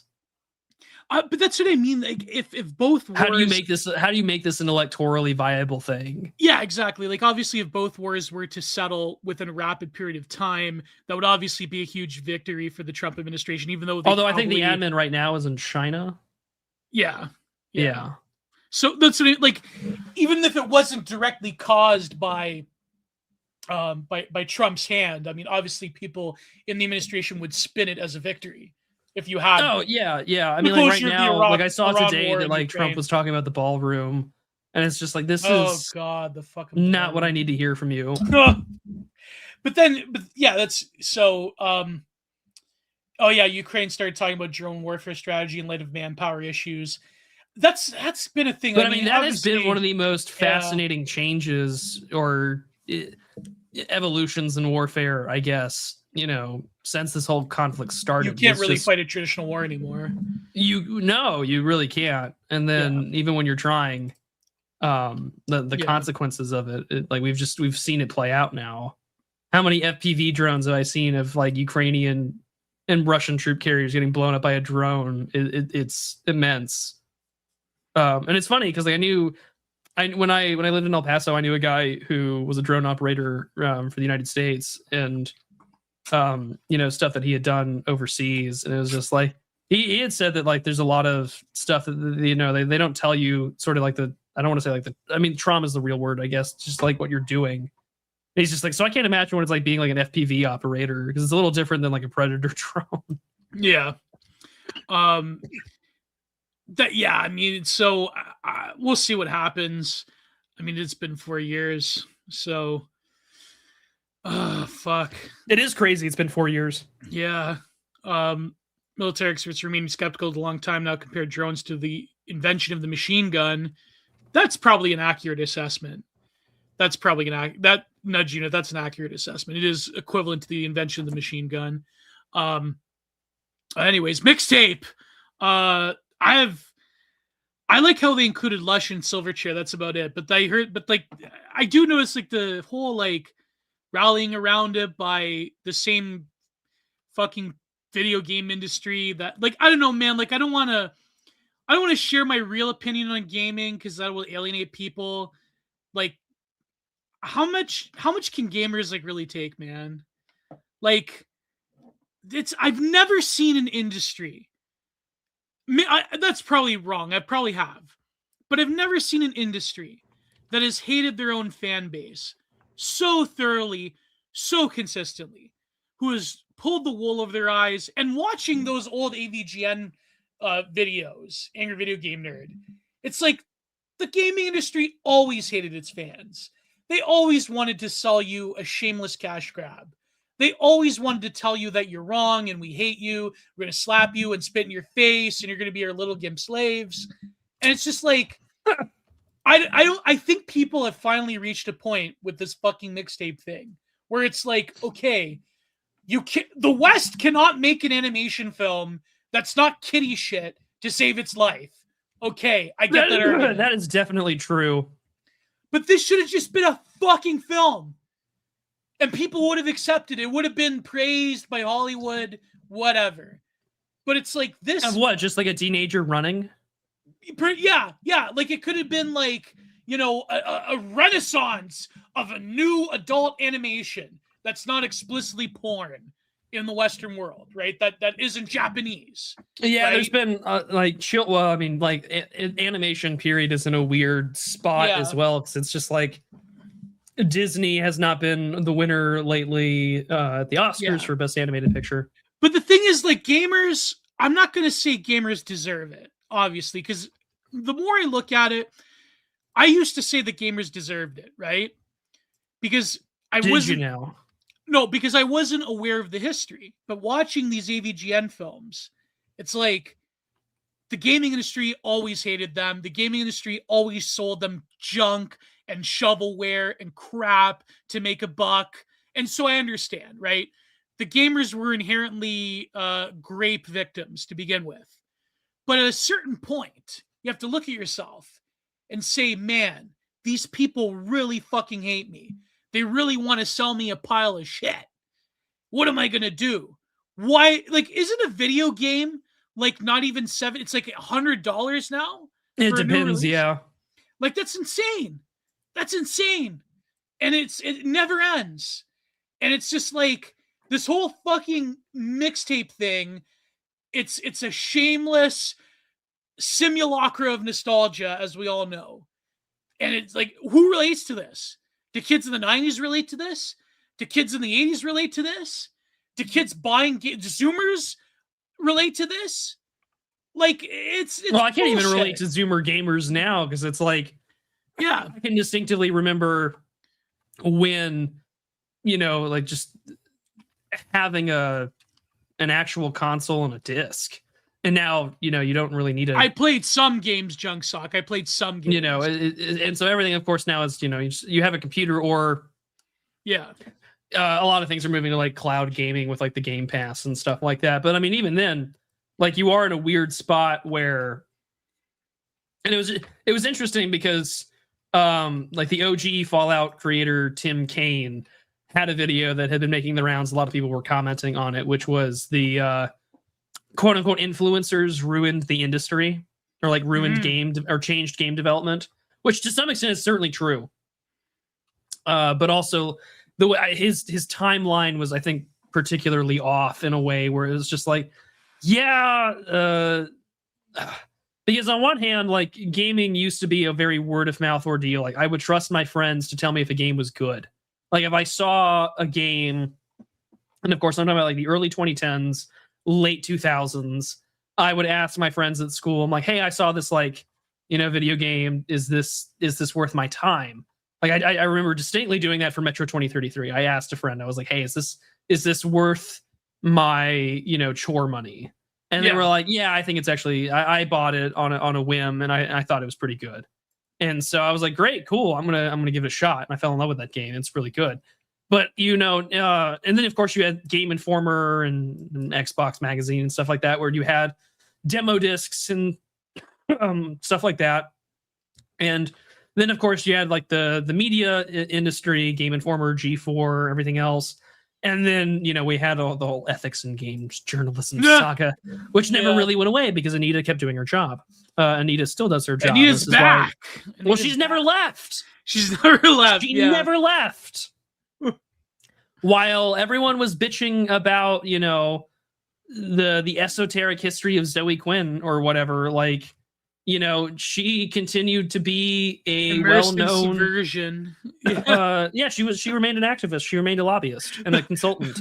That was the title of the fated Davis Serini documentary, Immersed in Subversion. Yes. Yeah. No, but like, the thing again, is, like, I tell people all the time, like, you want to make money and you care about something, go be a consultant. Go be a consultant. It's true. You want to make cash, be a consultant. No, you know what I saw? This is literally what I do on the side. I help write grants for people.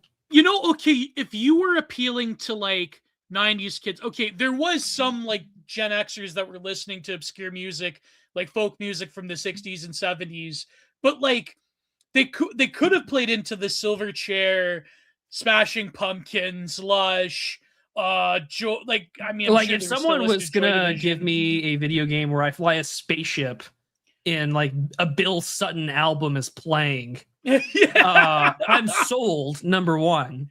No, but like, where's the Pantera? Is a fucking banger, but like, yeah, I also know that I'm not going to pay, $60 or $40 for something that is not, that's very niche. You know what my female cousins were listening to, who were all Gen Xers? You know what they were listening to? Pearl Jam, okay? Like, that was the female grunge. There was no fucking Pearl Jam in this. There's 3 characters. There's 2 girls and 1 guy who's like some, I'm not going to say for YouTube, but like they were listening to they were listening to Jesus and the Mary Chain if you were a hipster girl, but you were listening to, like, if you were like a coastal city, like, hipster chick, art ho, you were listening to Bikini Kill and fucking Juliana Hatfield. You weren't listening to the shit. If you were a Midwestern, middle America, my town is adjacent to a forest, you weren't fucking listening to that shit. You were listening to Pearl Jam, okay? Who is this for? You know what I saw? The gameplay. I saw these clips on Twitter.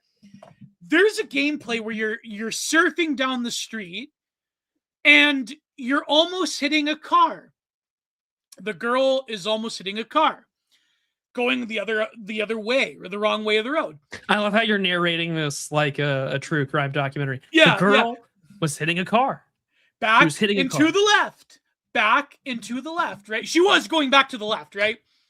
So the game pauses and it restarts you from hitting the car. And it's like, okay, so you're telling me that there's no inherent risk to this gameplay. You're telling me that I can't even get smoked by a car, my head smooth off, because I'm surfing down the fucking street the wrong fucking way. Like, come on. I sound like the angry video game nerd. Like, exactly. It may as well be a movie. There are fucking gamers, these Let's Players, where they weren't even pressing anything. And it's like, okay, listen, I understand games about having an immersive experience and stuff like that. I understand. That's cool. That's fine, right? But market it as a limited series hipster immersion thing, and don't say this is the greatest fucking thing since sliced bread. If anything, I think we can blame. Let's go blame the Chinese room. I'm sorry, Dan Pinchbeck. I'm gonna blame you. Look at Cap over here. I was listening to The Cure, The Clash, Violent Femmes, The Pixies, Nick Cave. Were you? I can't believe that. I have to believe you were kind of listening to maybe Slayer somewhere in there, or I don't know. Maybe it's just me. Maybe I was a chud, but you were listening to Alice in Chains at one point. Okay. If you were living in small town America, you weren't listening to the fucking Cure. You were listening to fucking Metallica. Okay? Damn. I'm sorry. Who is this game for? It's not for the chud. It's not. Sorry, Prude. Games have not been for the chud for a long forever. Time. You're right. It's fucking. I sound like. Do you remember that? He never liked Alice in Chains. Oh, fuck you, Cap. Fuck you. No, but the point point being is that it's all about like I want to be a music DJ with my mixtape, and I'm in a small town, and I hate my life. I hate my crime-free streets where I can see trees. It's like fuck, man. The average Zoomer does not live in such abundance in 2026. Okay. It's just it's a Bro, smack speaking in of the Capitalisimo, do you want to know what game I got gifted the other day? Oh, what game? What was I gifted? View all notifications. Mark is red. Man's out of breath ranting about people stealing early 2000s culture. So true. So true. I was gifted Tyrone versus the Cops. And the available DLC is with the Golden Blicky. They haven't banned this yet? Oh my god, one... So Cap gifts me this. One, why is it 2 gigs of space? But speaking of, also, I noticed that apparently Dimes has played 101 minutes of this game. Oh my god. 101 minutes. Dimes has played almost 2 hours of Tyrone versus the Cops. That's like playing 2 hours of like Custer's Community Revenge. Hub. Yeah, View Community Hub. I can't stream this game either. Good God. It's the worst possible prequel there ever could be to Mixtape Hyperborea. No, I just... Hold on. If you wanted to appeal to Zoomers, set the fucking thing in the 2000s, in the early 2000s, in the mid 2000s, and put in like fucking Crystal Castles or something. It's my like Team that. Sneed. This is fine. This is the same people who made Cuck Simulator. I'm okay with it. This can pass. It's just, I don't know, man. It's just, the thing is, like, I'm not that invested in hating. By the way, this is highly enjoyable for me. No, because it's a simulacra. It's not real. It's not okay. When we were okay, fucking, but Geo is Geo. What is when I was always in high been? school, it's been escapism. I remember when I was in high school, and I had this friend with a car. I had this friend with a car, and they would play that fucking stupid Rihanna song over and over and over again. And I said, let's mix this up. Sorry, I'm interrupting you, Geo. Vulpus Persona and I have a very similar taste in music. Guided by Voices in the Sea and the Cake. And Cake. I love Cake. Oh Anytime that I was going on a long car drive, I still do this. I will play The Distance by Cake when I'm like leaving to go drive to like Oklahoma City at like 5 a.m. I love Cake. What is Cake? Cake's a band. Oh man, I'll send you an album. It's great. Oh my god. So here is Rocky. If you remember Viperwave on Twitter, I think he follows me. I think a lot of the gamers' brains sadly calcified in 2014, and so they're still stuck talking about how Mixtape isn't a real game or is an art when the real issue is that I've never played a game that it's desperate to be liked. It's hitting every button and can try and gets you to like it. And then someone was bombing on this person. But so the reason why I mentioned the Chinese room earlier is that it's just like, guys, we've had games where there's little to no risk in anything at all. Like we've had this debate before. We had the debate over walking simulators. Yeah. Like Dear Esther came out in 2008. Your hate should have came out then. Someone with a Palestine flag says, this is someone who's a leftoid. This is actually legitimately, genuinely, constitutionally, damn near canonically, verifiably, without a shadow of a doubt, closest thing to key jangling as humanly possible. Then another person with a handle says, Cops and Stop Guy. Mixtape is a game made by someone who didn't have friends, who really wished they had friends, and made this game and what they thought a friend group was like.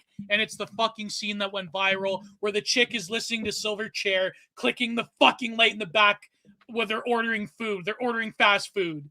It's like, I did that with my friends, okay? It's just, we were listening to it's why, like, the simulation of experience and the fact that all of the game journalists, they're all crowning over themselves to say how this is a beautiful and brilliant crowning achievement. It's like, it's just, I don't know, man. I don't know. It's not for any political reason either. There was someone that was bombed on, but my friend, do you know on Twitter, Looming Totality? I don't follow them. He had a great tweet. It was this woman who was posting about, like, you know, we're constantly reliving this like 1980s nostalgia for about 25 years now. We can never culturally escape. And it just shows that there's... Are you referring to, did you say 80s nostalgia? Yeah. Okay, go on. And so we can never escape it. And we're just doing an iteration of an iteration of an iteration to the point where none of it means anything in terms of what lived experience has for people who lived through that epoch. And people were bombing on this woman, saying that, oh, just let people enjoy things, man. Just, you're fucking crazy. Hasn't that been the argument for like the last, I don't know, 30 years? Yeah. It's let me actually, was it Living Totality or was it Ray Measured Head? You tell me. Oh fuck. Where is it? No. Oh my god. Let me find this tweet. Okay, what's to say? No, it's not. Think about it this way. The devs were the age of the characters at the time of the setting, and they specifically chose to make the characters talk like Xennials. Maybe. But it's just, I don't know, man. Like, what did you think of it? Oh, what, the game? Yeah, this whole mixtape shit. I mean, the same thing that I've thought about with respects to Avowed or any of these other kind of millennial writing genre games where the character acts like they're in a Marvel film circa 2022. I'm jaded. I don't care. Like my point is that, and I was trying to get to it earlier, is that fundamentally at this point in time, Gio, we have gotten ourselves to where I only rely on word of mouth. I will only take the recommendation of trusted friends and mutuals, both online and IRL, to play things and to give any sort of care and to vote with my wallet. Because I know that this cannot go on forever. And if it does, fine. I will continue to play anything from 15 to 30-year-old games and have DOS box. Oh, then we're in purgatory forever then. Yeah, it's forever. Fine, so be it. I found the tweet, by the way. It says the constantly. So this is by Life is Strange. I don't care. It's hard for me to care. So this is by someone said Spec Voices. The constantly renewed zombified reverie for one of the most soulless decades of modern human history is our strongest evidence as to how far we have fallen socially, creatively, politically. And then Looming Totality, Y2K Mindset, my friend, says people are pillorying this person, and they have a point. We've been on constant 80s nostalgia for 25 years.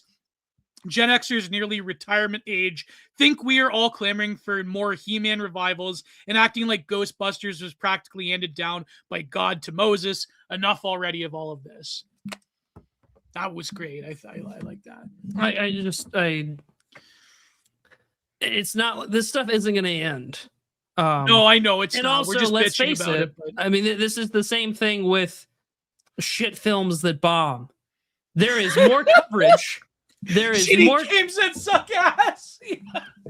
There is more. Okay, but Ghostbusters was good. Are you referring to? Oh, I'm sure it's the original. But like, there's probably more people have probably watched on YouTube reviews lambasting 2016 Ghostbusters than there were people who watched the actual 2016 movie. Ghostbusters. It's the same thing with this game. This game has had less players than there has been people bitching about it online. This isn't going anywhere. This has been a vicious media cycle that has allowed the most lecherous scum of the earth, from Anita Sarkeesian to the Quartering, to make their living and their millions and their merchandise and their speaking tours, because they know that it all exists to fund commentariat consultation classes who all get to be in a vicious backbiting circle where someone shovels them shit and someone eats it anyway, even though they know it's garbage, even though they know it's a steaming pile of shit, because they know that the money is far more going to outweigh the smell of shit on their breath that they just ingested, because that's how it's been for the last 10 fucking years. 15 years at least. When did angry video game? So why do I care? Why do I have to care? I am still in the cycle of samsara, Geo. The wheel of Sarkeesian continues to roll, and like an Indian at a festival, I get to watch my favorite niche hobby get crushed underfoot, and I get to watch it in real time like a fucking kind of live leak video. I'm done. I don't care. Because things have been like this for 10 years. We have fundamentally failed that moment that took on, because I'm sorry, Carl. Like, I love the Lotus Eaters, but 10 years ago, Carl, you could have made an opposite consulting firm. We could have taken any of this moment and actually put it into something useful. You're right. But instead, like so many self-serving, egotistical people, myself included, what did I decide to do? I decided to get a microphone. I decided to get a camera, and I'm gonna fucking crash out. What if Carl of Swindon just made a video game instead of doing this? Well, for better or for worse, Carl has done very well for himself, so I don't blame him for securing it back. I'm getting on the ground floor by being the premier critic of Tubi. And so, I'm yes. Yeah. Does Tubi make originals? Yes. Holy shit! They have plenty of original movies. I'm so excited for most of them are terrible. One of them is actually pretty good. It's called Extinction, and it's incredible. There was another one called Nora, which was also very, very good. They make good. Okay, Tubi makes really great post-apocalyptic movies. They make really terrible black exploitation films. Nothing in between. My goodness. Yeah. Nothing in between. But War anyways, of the World's Extinction Patient Zero. I think, wait, is it called Extinction? I don't know. I just Googled Tubi original. Okay, Korra is one of the good ones. It's called Korra. I'll just let you. I'm probably going to review it. Yeah. I don't know. I think my point is that we've all been inside this media cycle for a decade, if not longer. Yeah. We've reverted back to relying on word of mouth and forums to tell me what is good and what isn't, and where these people are going. And they've been tracking where these consultants firms do their job. People have died over this. Let's not forget that a false accusation led to someone ending their own life.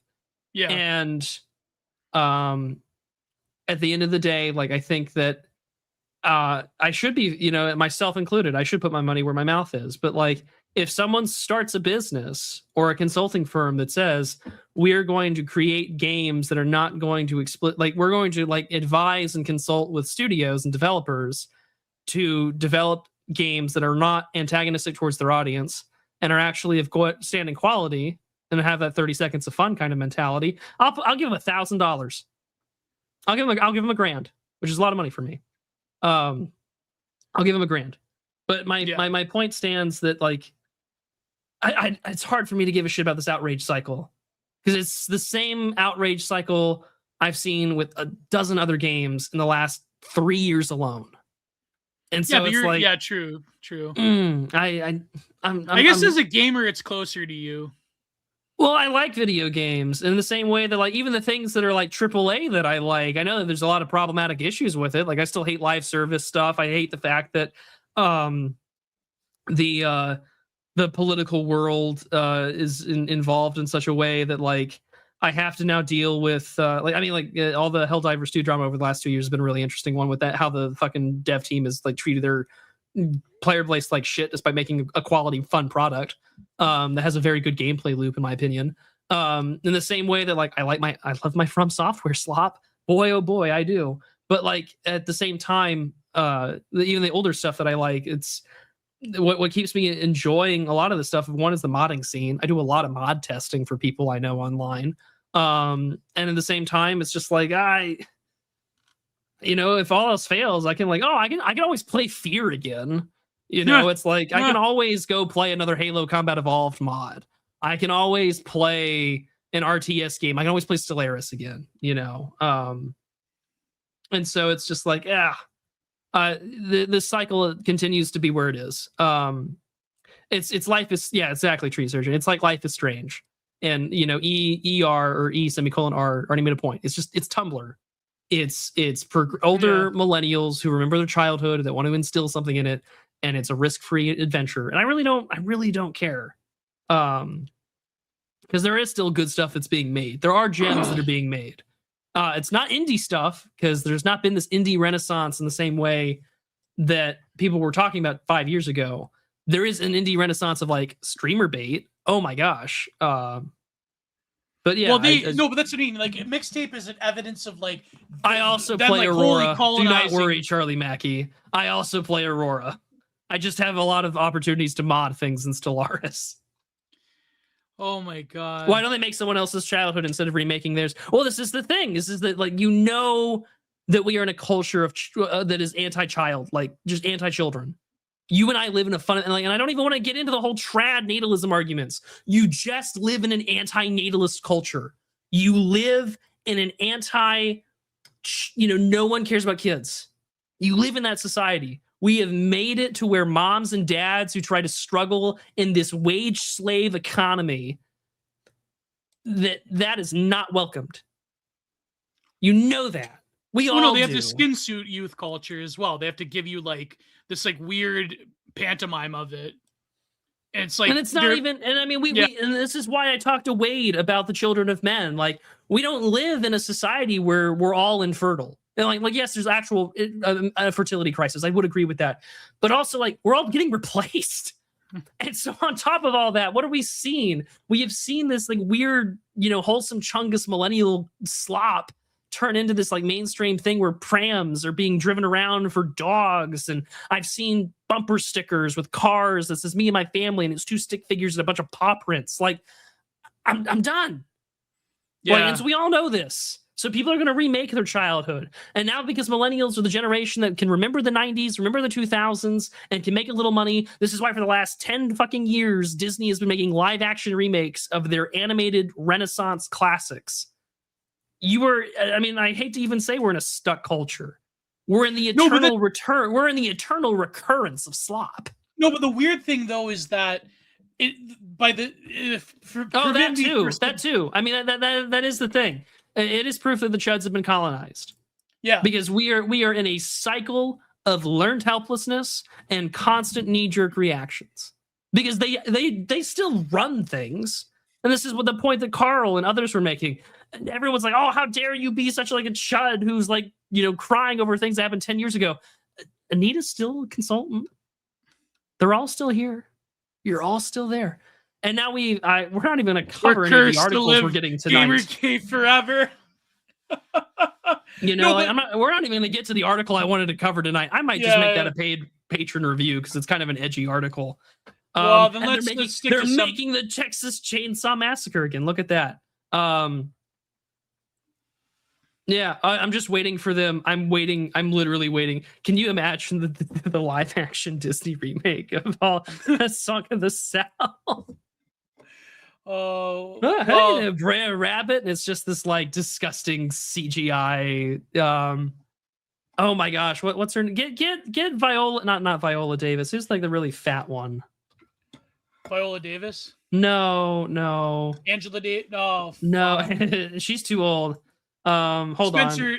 Spencer Octavia. Thank you. Yeah, get Octavia Spencer to voice like one of the animals. It'd be great. That's terrible. Aesthetically help I'm stuck step culture. No, but permit me for being a theory self for a moment.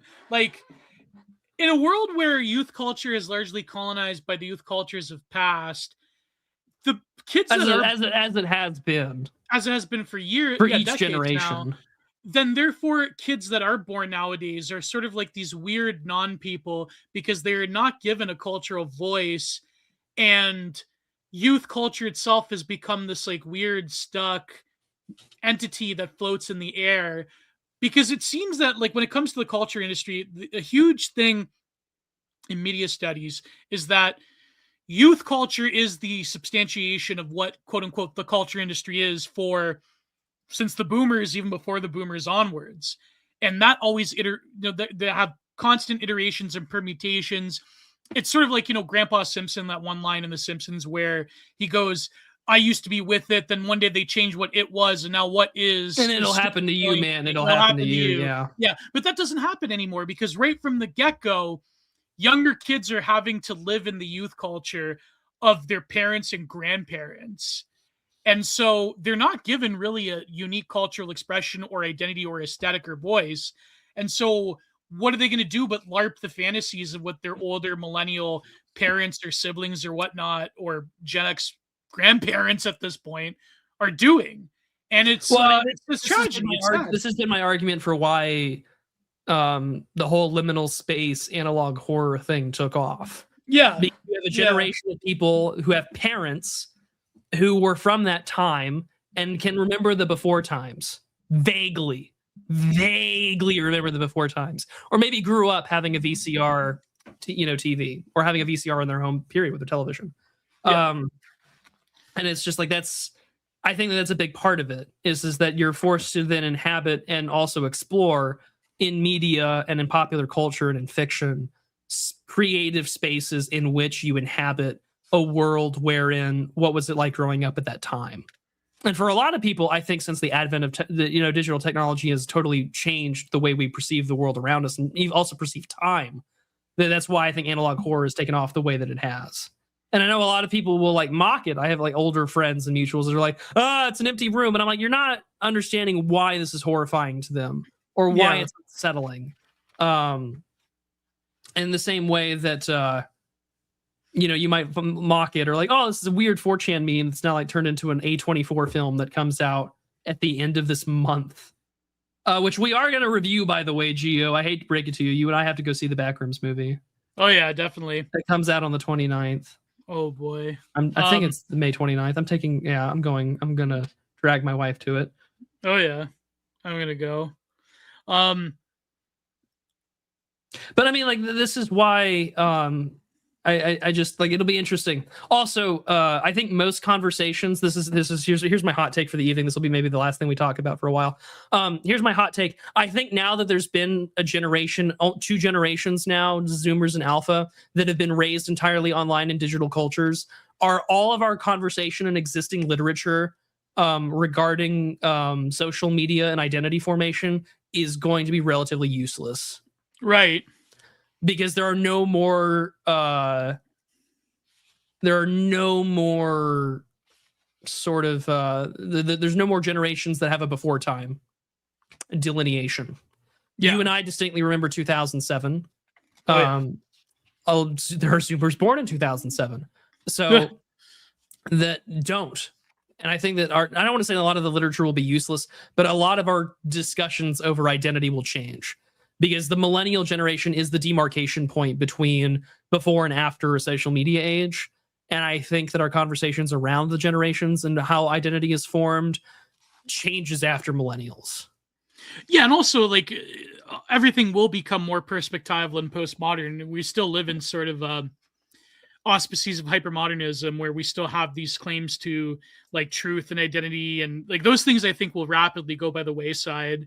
I think Zoomers do understand Office Space or Fight Club. I just don't think that, but also at the same time that there's a rage, because it's like, you have existential dread about like a stable job or the monotony of like the life that you live, which is like upper middle class and white, when that doesn't exist anymore. It's not that they don't understand it. I think that a lot of Zoomers would probably flat out tell me, it's like, those guys had it so good. It might have been empty and vapid, but they have it better than me. I wanted to read this passage from an interview with Jean Baudrillard at the end of Forget Foucault. And I think we could talk about this instead of the edgy article you had planned. We could do it another time, or a paywall thing. And I think next week we can do Shadow of the Torture. Yeah, we're doing Shadow of the Torture next week. All right. So this comes from an interview at the end of Forget Foucault by some French journalist. She asks, must all political rituals... So this is about the media. Yeah. Must all political rituals necessarily be programmed? Baudrillard says politics functions in terms of distinctive oppositions, the left or the right, As in other areas, you have the true or false, the beautiful or the ugly, etc. Now, at a given point, the energy of a situation stops depending on this kind of disassociation. It is no longer the dialectic of two terms that organize things, but the fact that the forms each go their own separate ways, meaninglessly, seamlessly. It is the truer than true or the falser than false. A form shoots off in a kind of relentless logic, uncalculated, without any history, without any memory, the way cancer cells grow off in an organistic direction. That logic seems to be more interesting because it does, after all, that logic seems to be more interesting because it does, after all, correspond more to the way things are evolving nowadays. Then she asked this journalist, where do you see the logic at work in the political field right now? In the media. Baudrillard replies, the media are supposed to be a fabulation distortion, but behind their analysis still lurks a symbolic demand for truth. What does the distinction come from? Placing the media in the system of will, choice, liberty is really hopeless. All you can do is invoke a total alienation of the political subject, accuse the power structure of manipulating, etc. The power structure doesn't manipulate TV, it functions exactly the way it does. It relies on representation. It also secretes that with the scant political relief of a TV image without accuracy or energy to the point of merging with the civil society in the indistinction of the political scene. Meaning manages to despair in the horizon of communication. The media are simply the locus of this disappearance, which is always a challenge to the powers that be. It's becoming urgent to reformulate a theory of the media as an agent provocateurs of information overload, turning political debate into a gigantic abyss. Let's get rid of the notion that the media mystifies and alienates. Well, we've already had enough of that. So I think a lot of does that hold up though? I mean, yeah. Does the media mystify and animate? Maybe not traditional mainstream media, but I mean, like the method in which people find community. Because I mean, this is the whole conversation about like mystery, enchantment, etc. Like this is the safe cultural argument that people have. Yeah. Like, I guess maybe the way to frame it would be, it's not necessarily the media itself, although this is a I think a cautionary thing, because media is just the plural for medium, and he was writing this in the 80s as well. No, I know, I understand. I'm just looking at it now, like almost 50 years later. I just to me at least, the question of mystery, or like media's position now and its ability to captivate and mystify, it doesn't exist obviously anymore. It's lost that capability because monoculture doesn't exist anymore. Right. But also at the same time, the medium in which we inhabit is now become the key operating mechanism in which people find community. Right. Which I think is a entrance into the mysteries, so to speak, of getting something that no longer is attainable for most people in real life. Yeah, you're right. But Baudrillard's point was that there still is like the critique of the critique of narrative formation within like mainstream news sources, or also like where we're talking about with entertainment and the culture industry, that like there's always the premise, like, you know, you mentioned Gamergate, right? Yeah. So well, I didn't. Chat did. Yeah, but like, let's, fuck it. I'm blaming chat for this one. Sorry, kids. No, but like, fuck it. Let's name names, right? So you got like, Quartering, or like Razor Fist, or even Sargon to an extent, where it's like Razor Fist is still doing shit and is still half competent. Oh, not half competent. Like he's still, I don't know. He's done well for himself. Right. I think he's actually politically active on the ground in Arizona, which makes him better than most people online. But my point being is that like you have this critique of media in all of its forms as a form of deception or a form of propaganda, which is an older like 20th century model of there is an objective truth. They are lying to you, and it's up to you to like see through their lies and their propaganda. But you're saying like that's completely irrelevant in the sense of they just are producing a simulacra of what life actually is. You are participating in it, and there is no like on the ground quote unquote capital T truth that they're like concealing from you. That's like a very older model of power The newer form is this thing of you are participating in a formation of a perspective or a narrative, and communication itself works in such a way as any narrative towards a grand like truth that they're hiding from you. It's really just the medium itself. It is the revenge of the object. The fact that we're talking about something on a digital medium, it's like how when people say like, does a fish even know what water is? Right. You know, like you and I, if we're to take that analogy further, we are fish that know what water is, and we have spent a large portion of our time investigating the properties of water. Right. And so now in this point in time, right? Like, yes, we went from like traditional media no longer has the hold and narrative of reality formation that like Nicholas Luhmann and what Baudrillard was talking about. Now we exist in a world where these mediums are effectively established. And even if YouTube didn't exist today, someone would invent it, hands down. Or some alternative would have existed, you know. And because of that, we're all sort of debating the world about it. We've talked about fandom quite extensively. Some people like, you know, Catherine have made, I would say, a career off of it. And we're interrogating the water.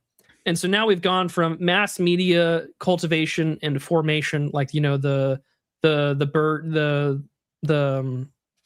cultivation theory of how we process media and it being a reflection of our everyday life, although that still certainly exists. And now, because this is why there's such a huge disconnect between like your normie Republican who goes to his like county Republican Party meeting versus the like guy that's throwing Romans in the like group chat, right? Like there's a big difference between how they perceive the world. But now we're in an era where disintermediation happened. We had this big pop up and this big long-standing history of like alternative and, you know, non-mainstream press, you know, the Art Bells, the Alex Jones of the world, and that existed now on YouTube. But now, by the nature of the medium itself being the thing which anchors you to existence and not the personality, although some certainly, I think, kind of break the trend on this claim, which I think proves the exception to the rule, that now you're in a place where the mystification has been reiterated into, well, now we have our appropriately channeled intermediaries again. Because it's the same, like to go back to video games, right? Like there are professional quote unquote speedrunners who make YouTube content, who have agents and are part of a system.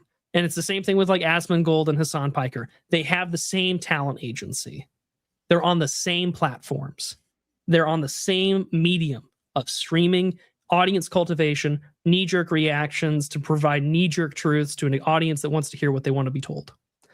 And so now all of this says that where people have to leave, walk away from these things, or they're going to double down. And as you and I have talked about it, and so as Dimes and I have talked about on Do You Even Read, we are all production machines to build off of Anti-Oedipus, right?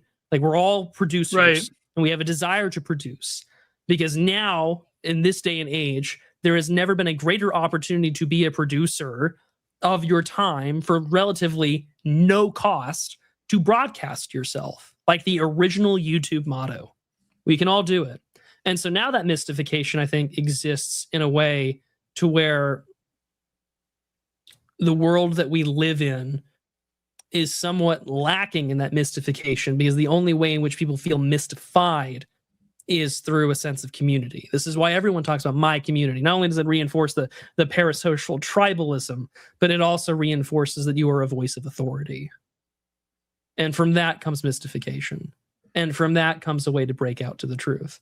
And if you are someone that holds, you know, for instance, like scripture very seriously, that should terrify the absolute shit out of you. Because even if you're not teaching on faith, doctrine, and dogma, you're still a teacher.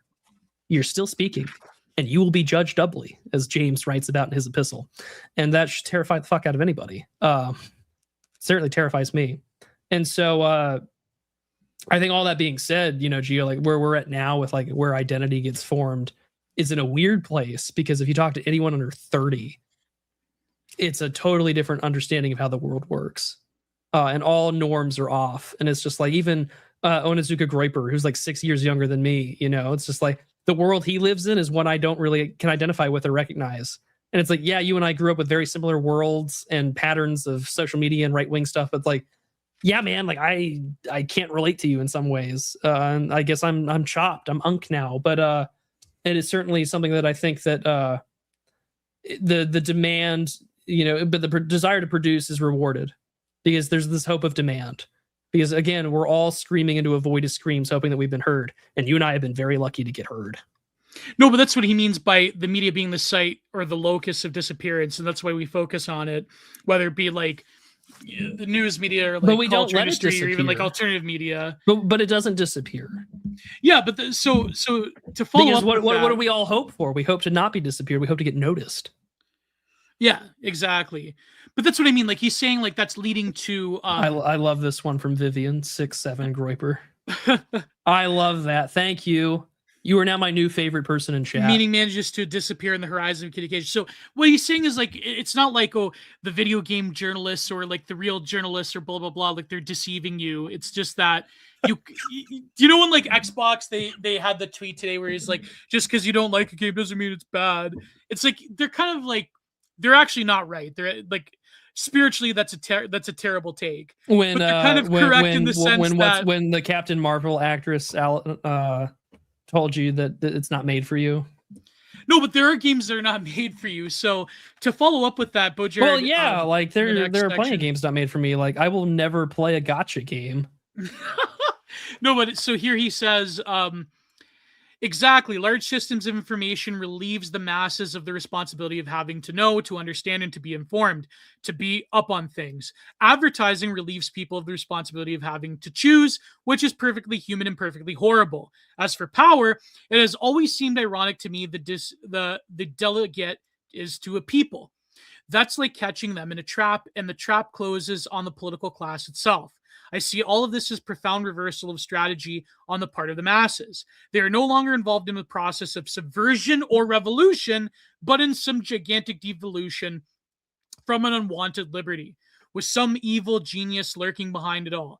I think we are beginning to realize how much terror lies at the heart of the paradise of communication. Beyond that, events are inconsequential, and that is even more true for theories. Then what is all the energy that's gone? definitely true.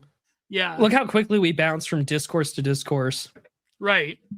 No, but the point being like, is what the hell were we even talking about? Like, this is a great point. What the hell were we even talking about in January? What was the discourse in January of this year? Venezuela. Venezuela? Yeah, for like 2 weeks. Yeah. Then Iran happened. Then Iran. Yeah. Charlie Kirk, I think we were still talking about it a little bit. Yeah, but Charlie Kirk was September 10th of last year. Yeah, so it didn't matter. Isn't that crazy? Yeah. No, but that's what he means, though. It's sort of like no, they're I'm relieving of a burden him. of responsibility. I'm agreeing. Like it's that's what I mean. I think the very functions of a lot of these different systems, whether it be the organized media or the education system, as creating like a citizenry that has a sort of like human capital stock where we have like this educated populace, that really doesn't work in the era of digital communication.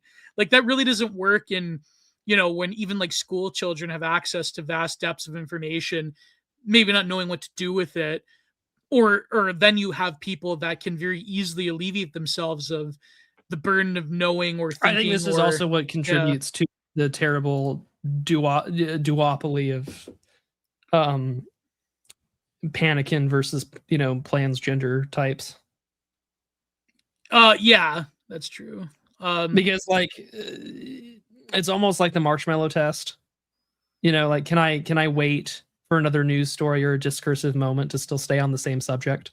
Right. Like this is why digitally it's very easy, I think, to do exactly what he was writing about there, where you're relieved of responsibility because there will always be the next thing to talk about. Whereas at the same time, if you're in real life, it's very easy to stay on point and to do things, quote unquote, whether it's being a consultant or being an activist or being a salesperson. And I think that's a major role to play here. I mean, this has been the fundamental aspect of like the commentariat class writ large. There will be, I think, great papers and books written about this era of the internet because you don't stay on subject very often. And and another fun thing to do is like you can Google on Twitter, right? Or Google. You can You can go on the search function on Twitter, as awful as it is. But if you look up the word political compass test on Twitter right now, you will see people tell you how quickly they jumped around in 3 to 4 years to 3 to 6 months. And it's just like that schizophrenia, if you've ever seen a definition of it right there. Yeah, that's what yeah, exactly. And that's what he's saying. Like, you know, I mean, yes, the media does still manipulate you. Yes, there is like a truth that they would rather highlight than, you know, there still is like, you know, narratives within movies and films and literature, but that gets drowned out in the sea of communication itself. So that true. You can't really like, that sort of older form of critique doesn't really cut it anymore. And I think that's his point. And he was writing this in the 80s. This is why My Dinner with Andre is the first, you know, mainstream podcast. Oh, exactly. There were probably some before. I know. Well, yeah. Shows. Like, I mean, but My Dinner with basically like is Voice like of America, yeah, you know, interviews circa like 1967. But like, I think about that movie and I'm like, oh my gosh, this is like a podcast. This is podcasting. That's like Man from Earth is kind of like a podcast. It is a podcast. It's a thought experiment that gets played out in a room with 4 people or 5 people. It's a great movie. Imagine if you met the Buddha. I disagree with it, but it's a good movie. He was your physics professor. Yeah, they did put a lot of like new ageisms in that film, but I was Buddha, I was Jesus, I was Da Vinci. I think it was Vivian, asked in the chat, genuine question, like, what are we to do about this? I don't know. There's a lot of people that are like, oh, you know, people that read Heidegger and Baudrillard, that's like not doing anything, man. But it's like, okay, but you're... I mean, I think this is why I'm so obsessed with Luhmann and McLuhan. This is like, I do want to know more about the water that I'm swimming in. No, that's exactly. And like, what to do about it is that, I guess, choose better narratives. That's the only thing. Well, I mean, choose better narratives. Yeah. But I think a great deal of this also has to be, what do you do with your time? Yeah, like I don't think I live a perfect life. I mean, I've made plenty of mistakes, but like, I do like the fact that I take time off of social media during the weekends. I think that is good for me. You know, it just depends on everything. I mean, I pay for it, I think, in terms of the algorithm on Twitter, but like, whatever, I don't care. I think it also depends on how much you facilitate your time in real life. I think that there's still, as crappy as like the world is, you know, there's still a lot of good things out there to do. Like, you know, even if you're not like, I mean, like the outdoors is something I'm always going to advocate for. Like I'm going fishing with my dad for his birthday later this month. Like I'm going camping. I don't know. Like there's still things out here where there is the world. And like, yeah, you can just do things. And I think that it just requires us to maybe realize that, like, yeah, I'm a fish that's swimming in water, but you know, there is this whole ocean still has coral reefs and other fish and things like that. And it's just like, well, what am I going to do with my time? Do I join the school or do I keep swimming? I don't know, you know, like, I also don't want to be, you know, like, I guess for everyone it's different, you know, it's like, it's celebrity dumb. Like it's not for everybody. I certainly don't want it / like it. I mean, I do a little bit, otherwise I wouldn't do this. This is why, like, again, like the theory cell thing, like there is the paralysis of analysis. It's like, well, what do we do about it? And it's just like, well, eventually you're going to have to start trying something and you're going to have to put it to work. It's just that everything on offer in terms of action has been shit so far. Well, yeah, but I mean, this is... Or subversion within itself. You know? But also, as I've been saying for, how long have I been doing this now? 5, 6 years almost 6 years. I've always emphasized about what you can do that's immediately outside your window. Because we do fall into this really big trap of the fact that we kind of get paralyzed, surrounded by knowledge and information of things that we have no control over. No power. Yeah. And so, like, I try my best to be a model citizen and to live my life. I'm a member of my county historical society. I go to some meetings. I do some work on the side. I'm doing some grant writing and some research for a charity that is ran by an Orthodox Christian. I just try to do my best. And that's really all I can advocate for. And I hate to sound like Matt Kreisman post like 2017 Bernie, you know, in the loss of that movement. But like, that's really all I can advocate for, because it's been doing pretty good for me. Although there is the unbearable weight of knowledge that makes you feel like an H.P. Lovecraft victim. Oh man, there's a lot of knowledge. I think that there are info hazards are real. Everyone knows this. I don't know, Gio. Like you've been doing this a lot longer than me, and I mean, like you got a good art store. You've had yourself in some galleries. You now got yourself a nice girlfriend. Yeah, you know, like life's been pretty good. I mean, you're always fighting upstream, though. You're always going to be upstream. Yeah, life is not easy. You're always trying to reinvent yourself. That was one thing that I loved about being an army brat was that I could reinvent myself like every 3 years. Oh man, but some people would consider that terrifying, though. I didn't. He was really good at compartmentalize. That's true. Yeah, and then I could always just be like, cool, like that. This part of me was cringe, you know, and it's like, well, I might as well not be that guy this time around. It's always a struggle to do what you want, I guess you could say. It's always a struggle to be passed up, you know, in a certain way by certain scenes, and it sucks. And you know, but you can't be a spurned lover forever. Exactly, because that's also a dangerous lolcowish type of territory. So I think it sucks because, for example, if you've had a fundamental disagreement with people that you find yourself in, and you see that they're going a wrong direction or what you perceive as a wrong direction, and then you experience a form of implacable, emotionally unstable responses to going in a different way, then it's sometimes you're angry and you're frustrated out of love more than hate.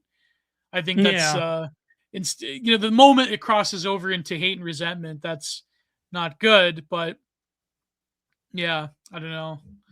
We're just vague posting right now. Well, but I think that no one wants to hear about our lives either. Yeah, true. No, but I just think that it's hard, man. You know, I just like the old 4chan green text where it's like Pepe or Apustayas holding the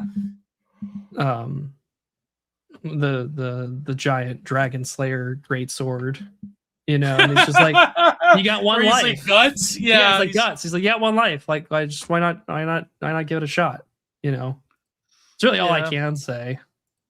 Which favorite slop tuber? I hate many slop tubers. I don't watch that much of YouTube. What are you referring to, Randall Shirker? Who are you referring to? Release the Geo files. We did do drama posting. We did that for like an hour. We bitched about a video game that was the discourse of the day.tm. No, but now that Prude did that mega rant, I'm kind of regretting, like, you know, talking about it. That was fun. I should crash out more often. But I really wonder, should though, turn into the popularity of, if like, I really wanted to like give up, and I don't not give up. If I really wanted to have fun, I would definitely. I would. My favorite poster who just does not give a shit. My favorite poster is Orc Brand. I love him. I really do. Breakdown in the span of only 2 minutes of the relation between communism, the dialectic capitalism, and what actually happens, which is, like, you're just giving room to fascism to, like, come in and secure the means of production for the state and prevent, like, your fucking nonsense. He was, like, owning some, like, 19-year-old communist with a video. It was pretty funny. I would love to have Orc Brand on if he was ever open to. Oh yeah, he would. I think that'd be fun.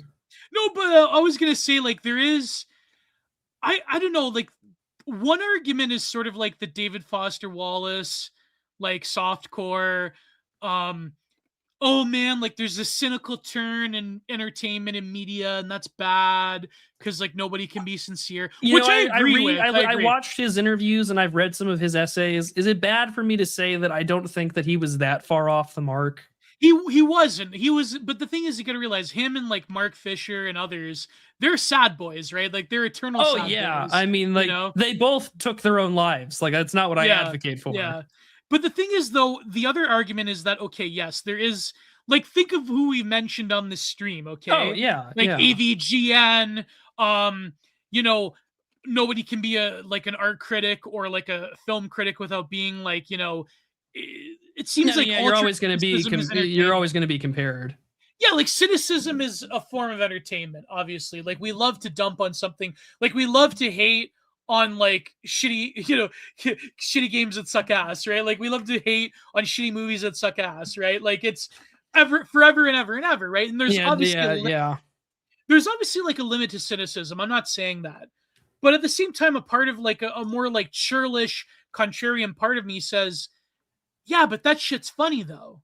And why are we counter-signaling it? Obviously, we want to create something good. And obviously, we've seen the detriment to like when people are hypercritical of when someone is trying to sincerely put something good out.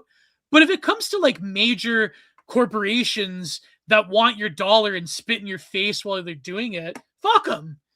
Cynicism's good. Cynicism is how like a cell, and I was thinking about this reviewing this this day 5 thing because it's about not sleeping and how when you sleep, it's an opportunity for your body to push all of the junk out of your cells, right?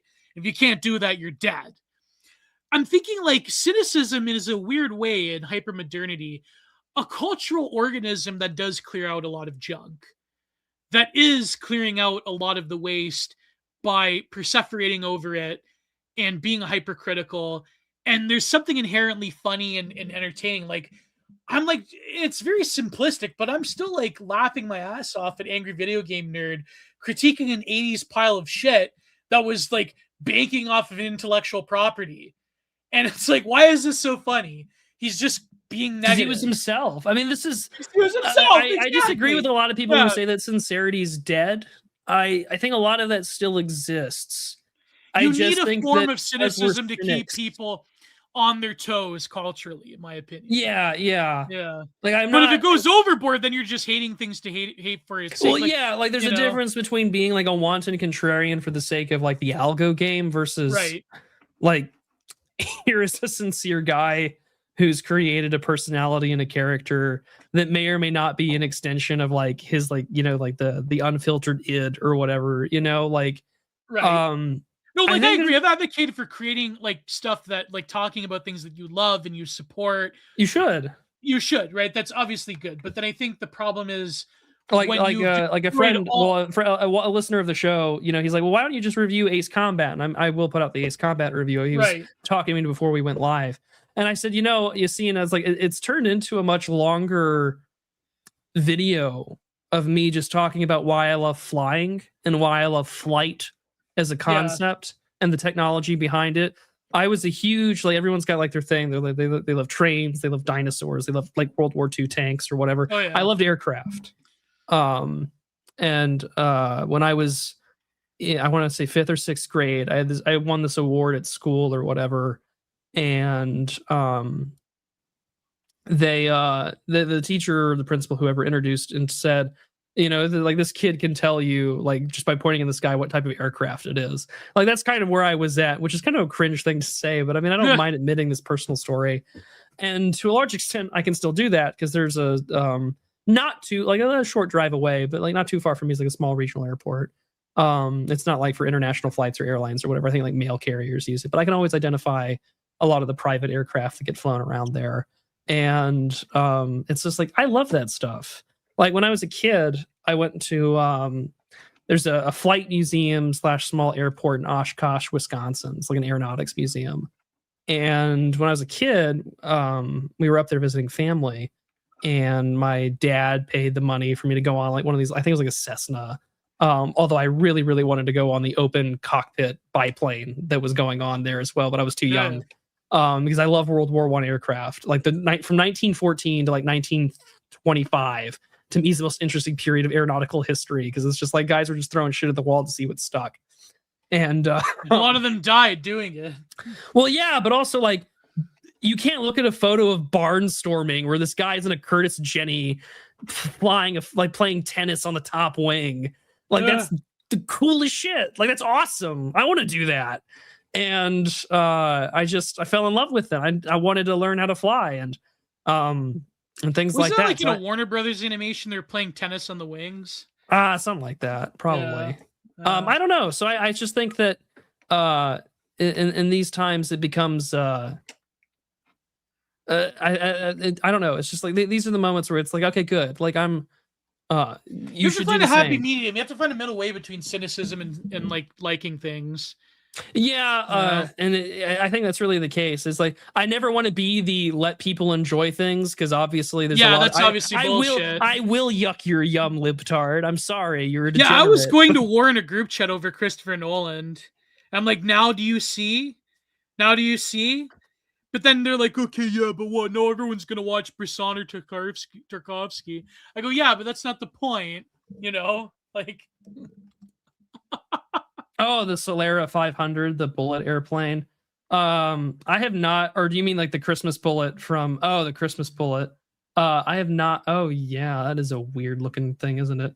No. So, I've also seen like the Guppy. I think that's also a really cool looking thing. Reminds me of that tragedy. So true. Christopher Nolan has one good film.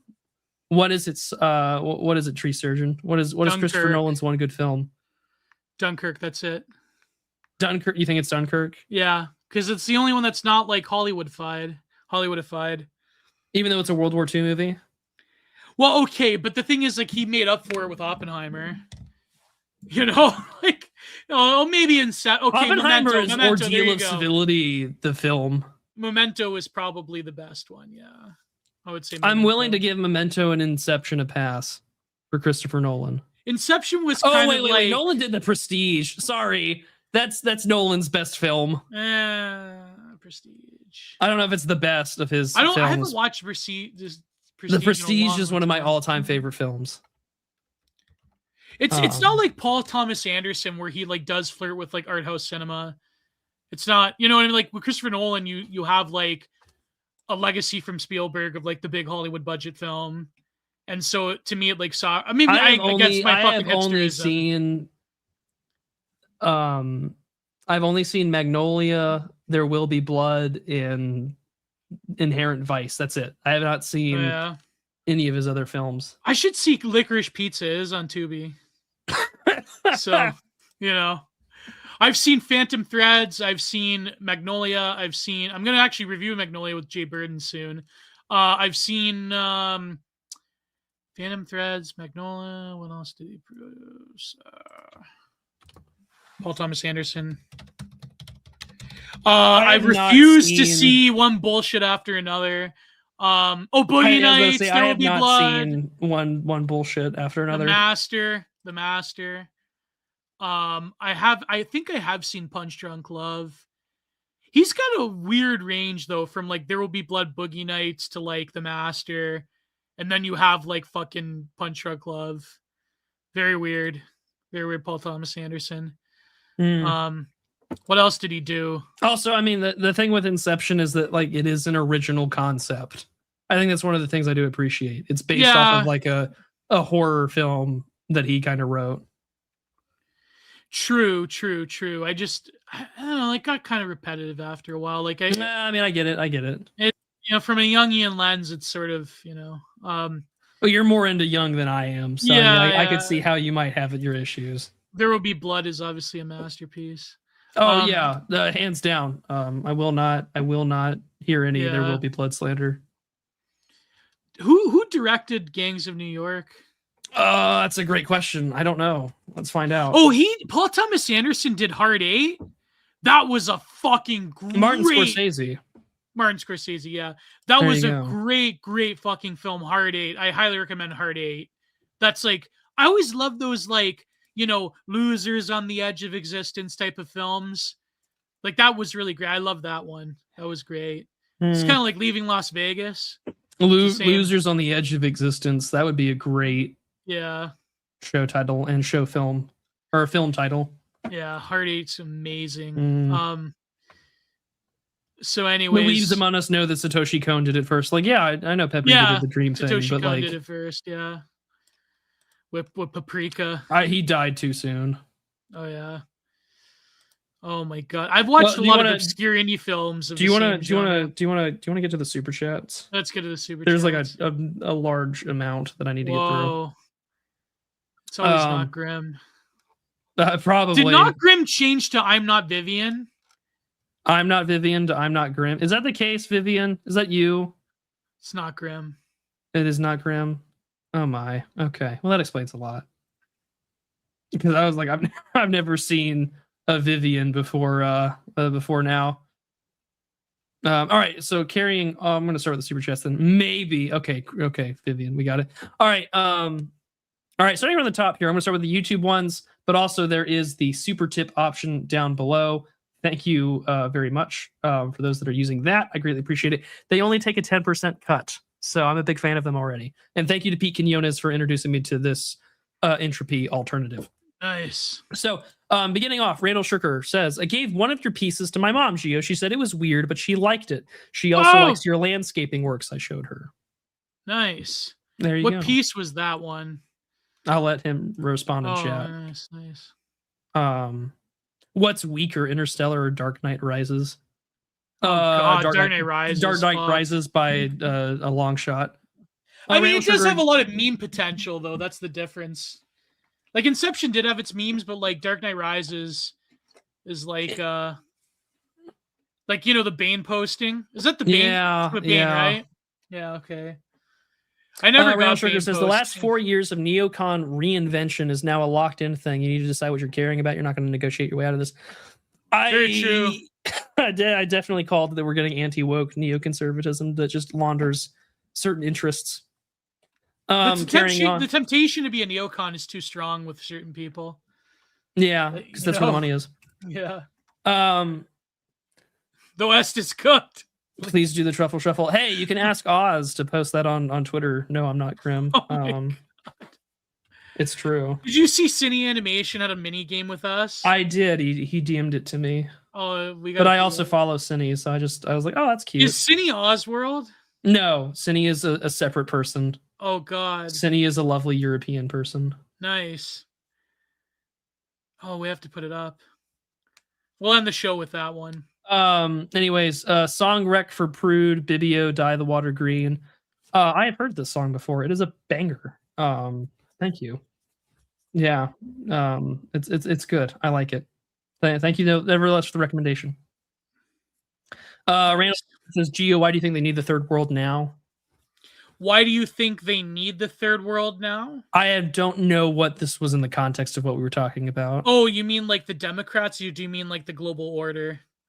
Probably both? Question mark. Okay, the third world thing is a misnomer in the sense of like what its Cold War application of it really is.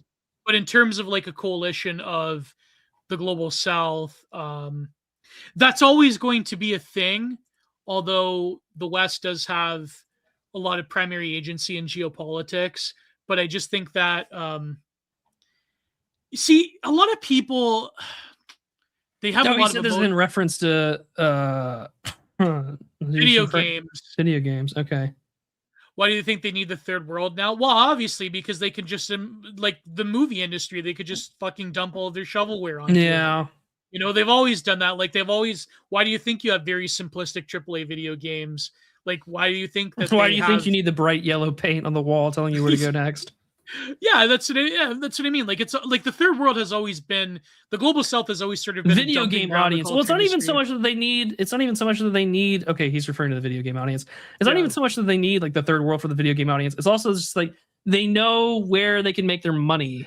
Yeah, you know, like this is also why China is like trying to like levy its own position culturally with like the Wukong game that they put out a while ago. But do they also, have like, a game industry, China? Yeah, they do. Tencent's also a massive power player. Oh, there you go. In the games industry in terms of money and investment and ownership. But also on top of that, you also have like consoles are a really good example. You know why Call of Duty is not the white man's video game anymore? Because it's on console. And anyone can afford a console like a PS5 or Xbox. But not a real good gaming computer. It's not like I'm not going to be I'm not throwing the gamer word on Modern Warfare 2 anymore. I'm now going to watch Nicki Minaj skins on my latest COD game as I listen to a smoke alarm beep in an open lobby. And there's like a little skate park on the side of your gun. Yeah, and also most gacha games are made by Chinese companies. Oh my god! No, but that's what I mean. Like the global South has always been like a culture. But they have the internet now. Like I mean, this is it's like they've caught up with us. Hence why everyone hates Indians now. Davis Arini, I know all the keyboard shortcuts. So what was true. that guy's name that snaked him? Owen something. Owen Zaleski. Sorry, I couldn't help myself. Oh my god, his name was Jordan Owen. Jordan Owen. Yeah. No, I'm not grim. Games haven't been for the chud since 2014. A few games have been for the chud. Yeah. Just a few. A very small amount.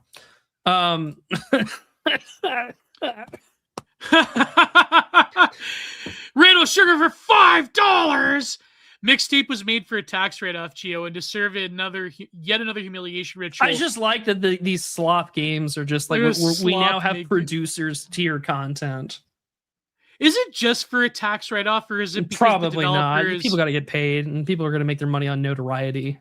No, but then the developer's like, it'll make you feel like a child again. It's like, why would you? Okay, I understand why. Maybe I don't actually. We don't need to.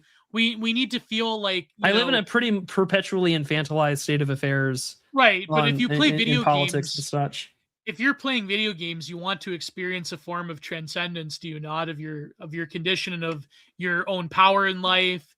And so going back to like perseverating over what you did when you were a child is sort of like defeating the point of like the heroic meta narratives of a lot of video games. And even though like I don't consider like video game quote unquote on par with like fine art or music or whatever, I still think that there is like a mythopoetic there that is essentially being butchered by having this like nostalgic obsession with like, this game is going to allow you to experience what it was like being a fucking loser teenager again. And you were like the weird kid in school and you're driving with your friends, listening to this fucking Silverchair and ordering fast food. It's like, okay, but I wonder how much of your commentary, Gio, is colored by your childhood.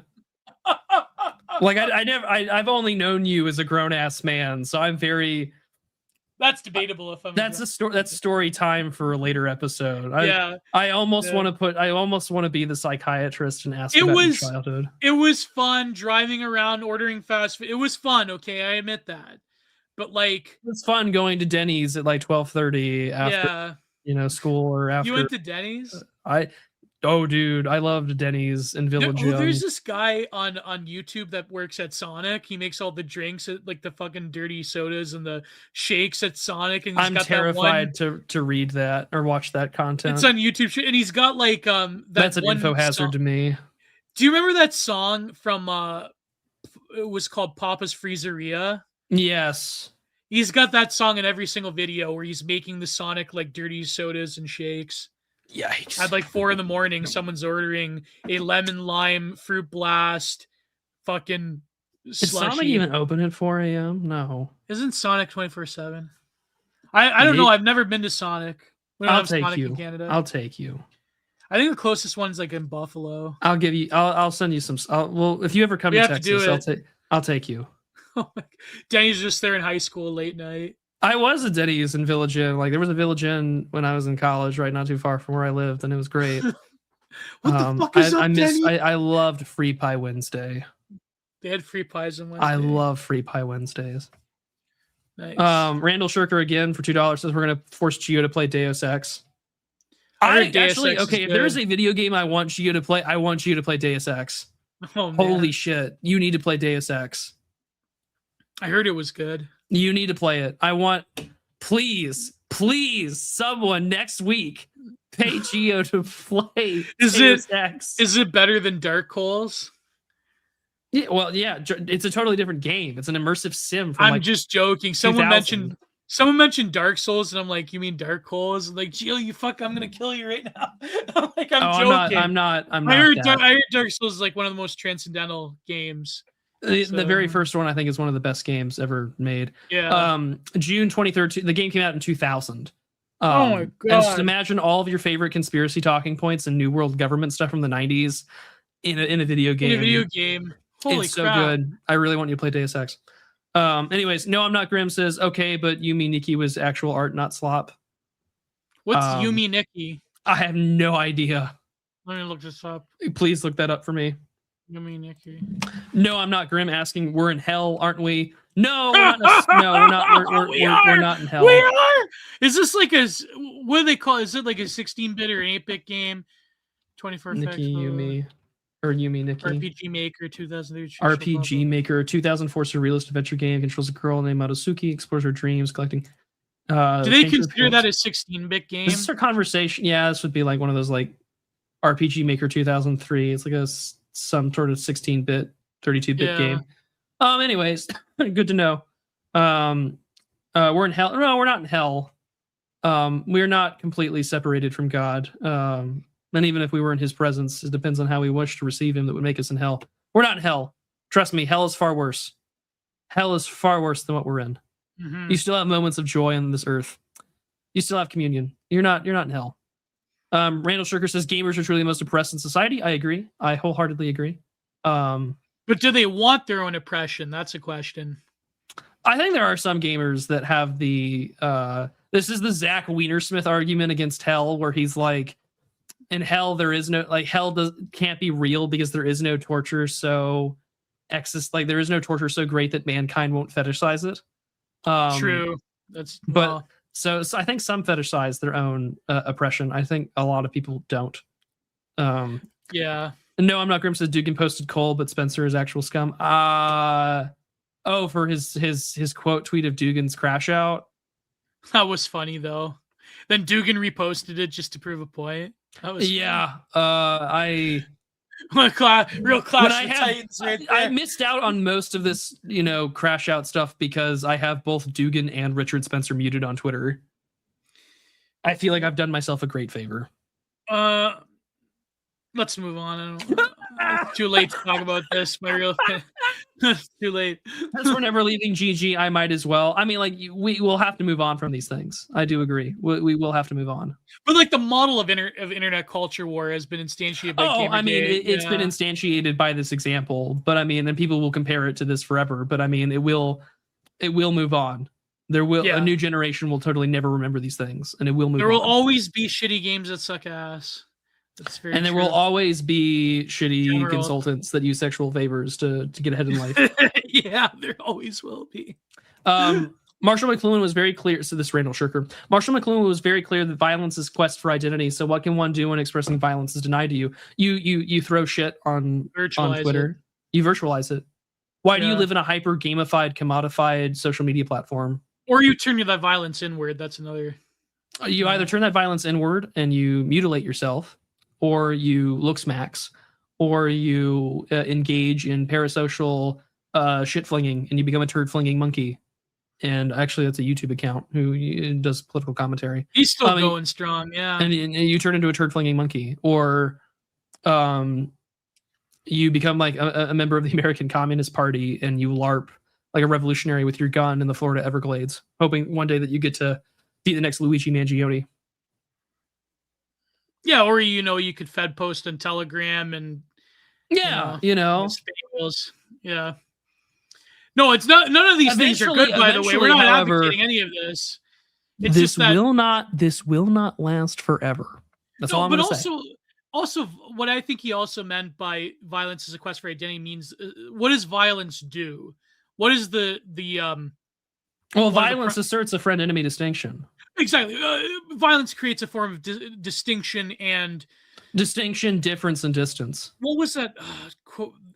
The term I used from the sociologist, schiosmosis or something like that. Yeah. Like by constant engagement within a mutual frame of hostility, one differentiates oneself. So that violence doesn't just mean I'm having violent thoughts, I'm becoming a political extremist, I'm actually committing violence on myself. It just means that the capacity for differentiation as a confrontation with the other in any of its forms, real, virtual, cultural, all of those things are in play when it comes to the formation of identity. I think that's what McLuhan meant, rather than some Fed posty LARPy type of thing.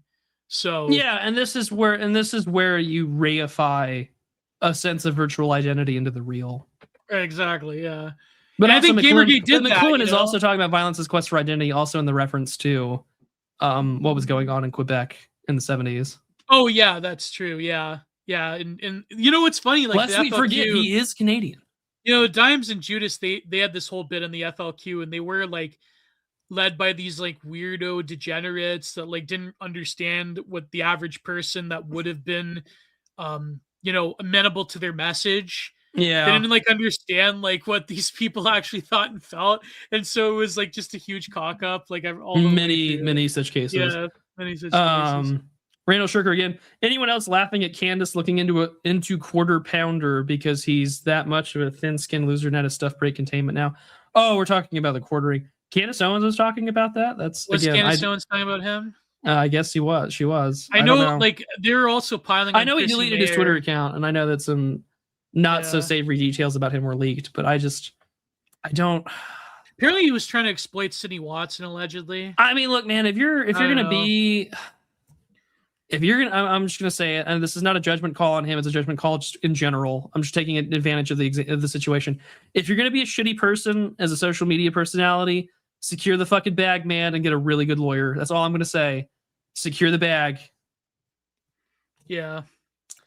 We mentioned this one earlier from Vivian, 6'7" Kuiper. I'm all for that. Let the Zoomers have their things. Let Gen Alpha have fun.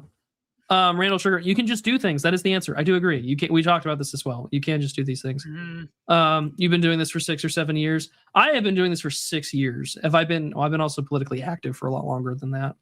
You can just do things. Just go to war with Iran. So true. Prove for the love of God, don't Sky King 2.0. I would never do that. They've got a documentary now on Sky King. I have to watch it. Oh yeah, I'm gonna have to go watch it then. Yeah. No, I'm of sound mind and I have a lot to live for, and I fear God too much to take my own life. Also, I'm not afraid. Well, I have information that will lead to the arrest of Hillary Clinton. Seasider, what is your favorite AVGN episode? By the way, there is an O&A WoW sticker on the Nerds TV. I don't know. I haven't watched enough. I'm slowly making my way through them. I quite enjoyed the what made me laugh a lot was the Dr. Jekyll and Mr. Hyde one. That was pretty funny. Yeah. Although it is kind of funny to see a lot of these older millennial personalities kind of have really like decent lives. Yeah, as they've aged out. I think the only exception might be Angry Joe. I don't think Angry Joe has like a happy life. Oh, and Spoonie's a fucking piece of shit. Oh yeah. Yeah. Where do I pay Geo to review things? I'll do it. Randall, next week on Geo's channel, you can pay him. I know that comes off as mean, but the reason I'm so mean about it is because Spoonie had the world by the balls, but like he just fucking squandered it, and he basically destroyed every chance he ever had, and people kept giving him money, and he never. And you know what? It's sort of like Boogie, right? Boogie had a million opportunities to change himself, and he just didn't. And you know what? It's over. Look, you can either get better or you can wallow in your own fuck up. Yeah, like that's it. Even fucking Doug Walker took a lot of responsibility for what happened with Channel Awesome. Like it's, say what you want about Doug Walker. I always was. You can be it's like you really can. You can either man up and own it, or you can triple down and make your life worse. Yeah, but James Rolfe he's got like a wife and kid and everything, right? I think he does, if memory serves me correctly. Yeah. Randall Sugar says GG was the 9/11 of the internet. Leo Pirate. I wouldn't be surprised. God, does Leo Pirate still exist? That's a great question. Was he like a Mormon or like an ex-Mormon or something? Do you remember? I remember when there was Leo the Pirate. Back when Mr. Medicaid, he was like that's not hostile. Him. Back when he was hostile to it was the whole like the where they're like the conspiracy PPP had, where like Dick Masterson and all these people, they were like pulling some kind of grift scam with like their funding website, and then there was this huge confrontation, and then I remember like it was Mr. Medicare and PPP, and I think they were against Masterson or somebody, and then Leo Pirate came out as like the third man. Like if you remember the Attitude Era Wrestling story. Oh yeah, Leo Pirate was the third man. He like totally spurged out. He spilled his spaghetti. God, I don't. It was over.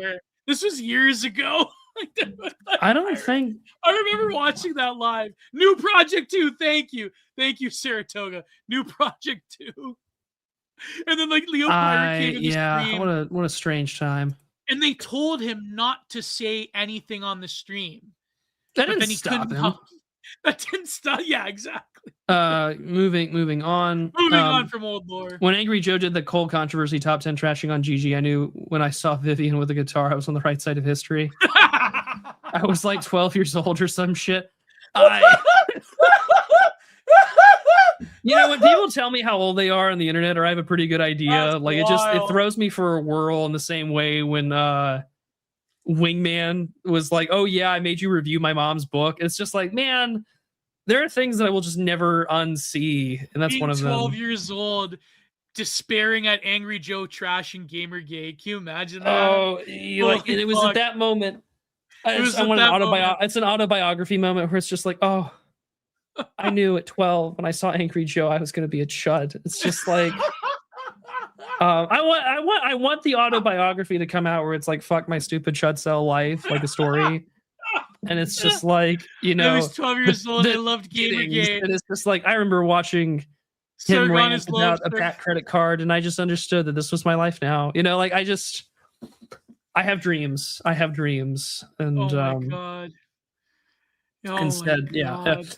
Oz, the art pilgrim, he says, hello, gents. The super tips aren't working for me. Oh, that's strange. It's worked for like 4 other people, but no worries.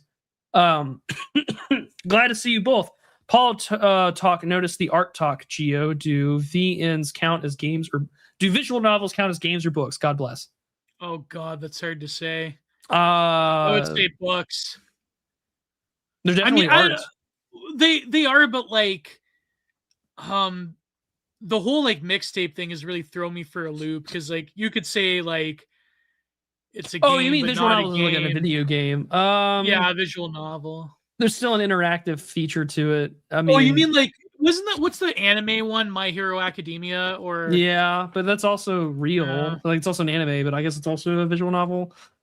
I don't know. This is beyond my area of expertise. I have not been given the keys to looser bind things on the visual novel. Only the Japanese can make a visual novel game. The Western mind has not yet ascended.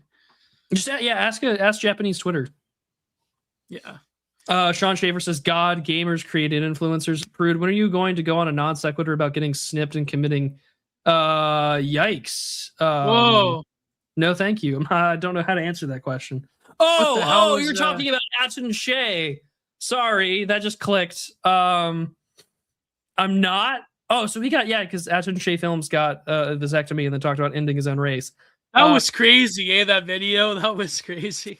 Yeah, like, okay. It took me 2 seconds to realize what you're talking about, because I haven't thought about Atsun Shea Films in years. And he's only become relevant because he talked about like ending himself. I will never do that. I will continue to enjoy the fruits of my marriage and try and make children. Then he said like stuff about Native Americans. He would like arm all of them, and just like listen, do not become a mentally ill libtard. That's really my only recommendation. Do not become a mentally ill libtard. That's it. Who is this guy though? I don't know. What is this guy? He was famous a few years ago talking about like gods and generals and like the Confederacy, and he was like a libtard. Oh yeah. It just was he like a bread tuber? No, he was like, I guess like a centrist type. But like, listen, you can be better than this. You don't have to be this guy. Don't be Atsun Shea Films. Get married. There's some kind of mental thing going on there. Have children. That's all I'm gonna say. Just have kids. I was shouting at my laptop screen, little old GG me. I love it. Thank you, Vivian.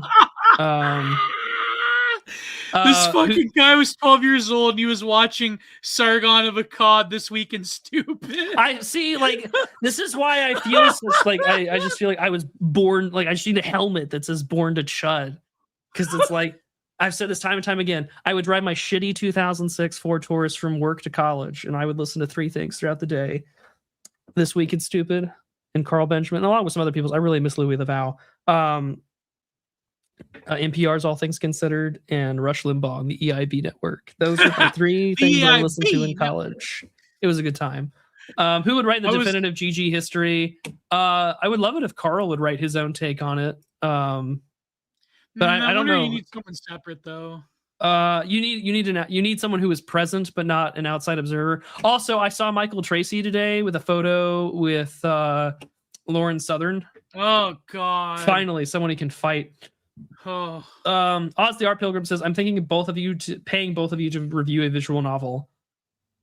Okay, we'll do it. That's all I'm going to say. We'll do it. What type of visual novel? No idea. I just know that it wouldn't be the Digital Archipelago without someone paying us to review something anime related. Steins Gate was one of the best visual novels ever made. FYI. I really didn't enjoy Steins Gate. I enjoyed it in high school. I enjoyed rewatching it. I had a good time. I loved Steins Gate. All right, now I'm going to go to the supertip.gg super chats. So Mr. Seneca says for $10, he says Missouri lore. I love Missouri lore. Seneca has been doing this for years now at this point. I'm a great fan. He says the Meeks family were simple Lynn County farmers, but their brutal murder by their robber baron landlords basically set the county on fire. Google murder by gaslight Meeks family for more. Well, I'm definitely going to go look into that. If there's a good documentary, I'm listening to that at work tomorrow. So thank you, Seneca. I'm always deeply appreciative of Missouri lore. Jay Ford says, yeah, not my MAGA super tip. Well, I work with what I got here. Jay Ford again for $10. He says, thank you for the driving entertainment. And thank you for everything that you do, Jay Ford. You are a good friend and a good man. And then last but not least, dear old Charlie Mackey for a very generous $25. Thank you very much. He says, good evening. I hope you are both well.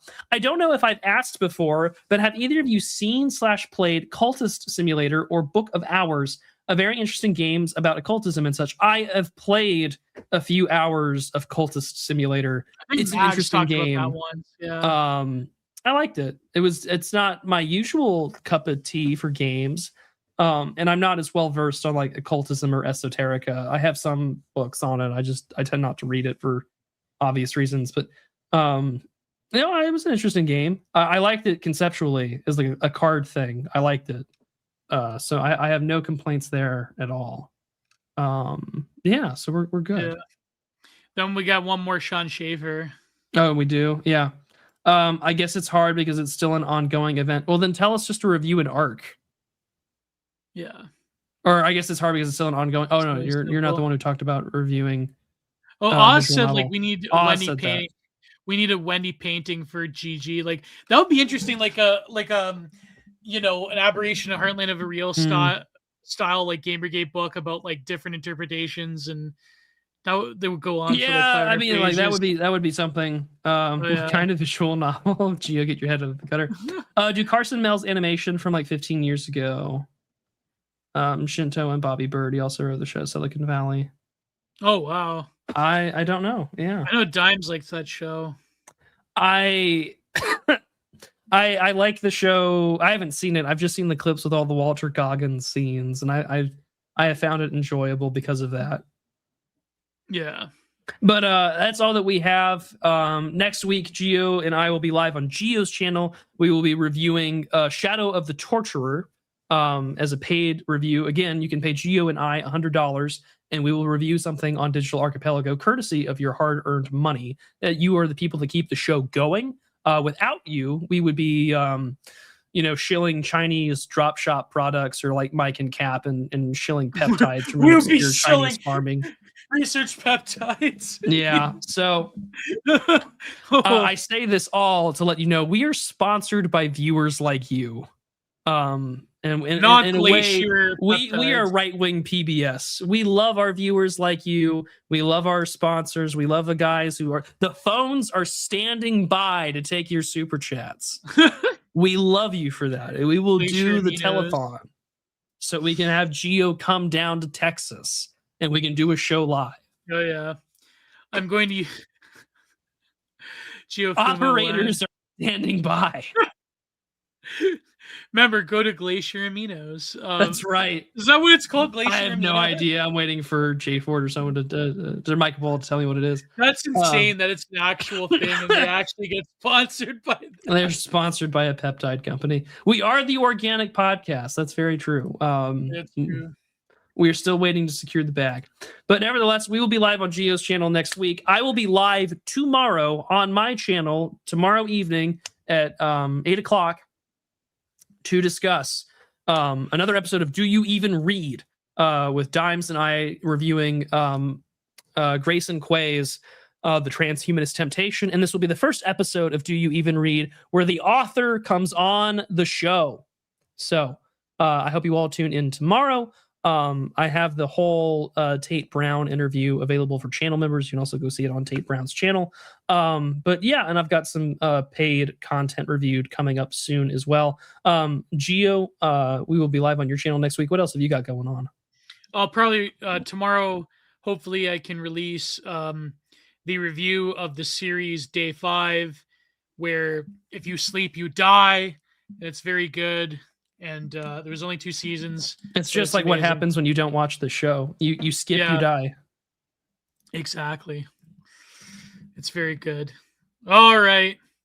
So, and we'll be back next week, hopefully, with other stuff. So. Oh, yeah. We'll be back. But next week is Shadow of the Torturer and some other fun stuff. I hope that you all have a fantastic rest of your week. And then we're going to have a great time next week reviewing some classic fantasy. And yeah, we'll see you then. God bless. Goodbye. Too sweet. See you, gents.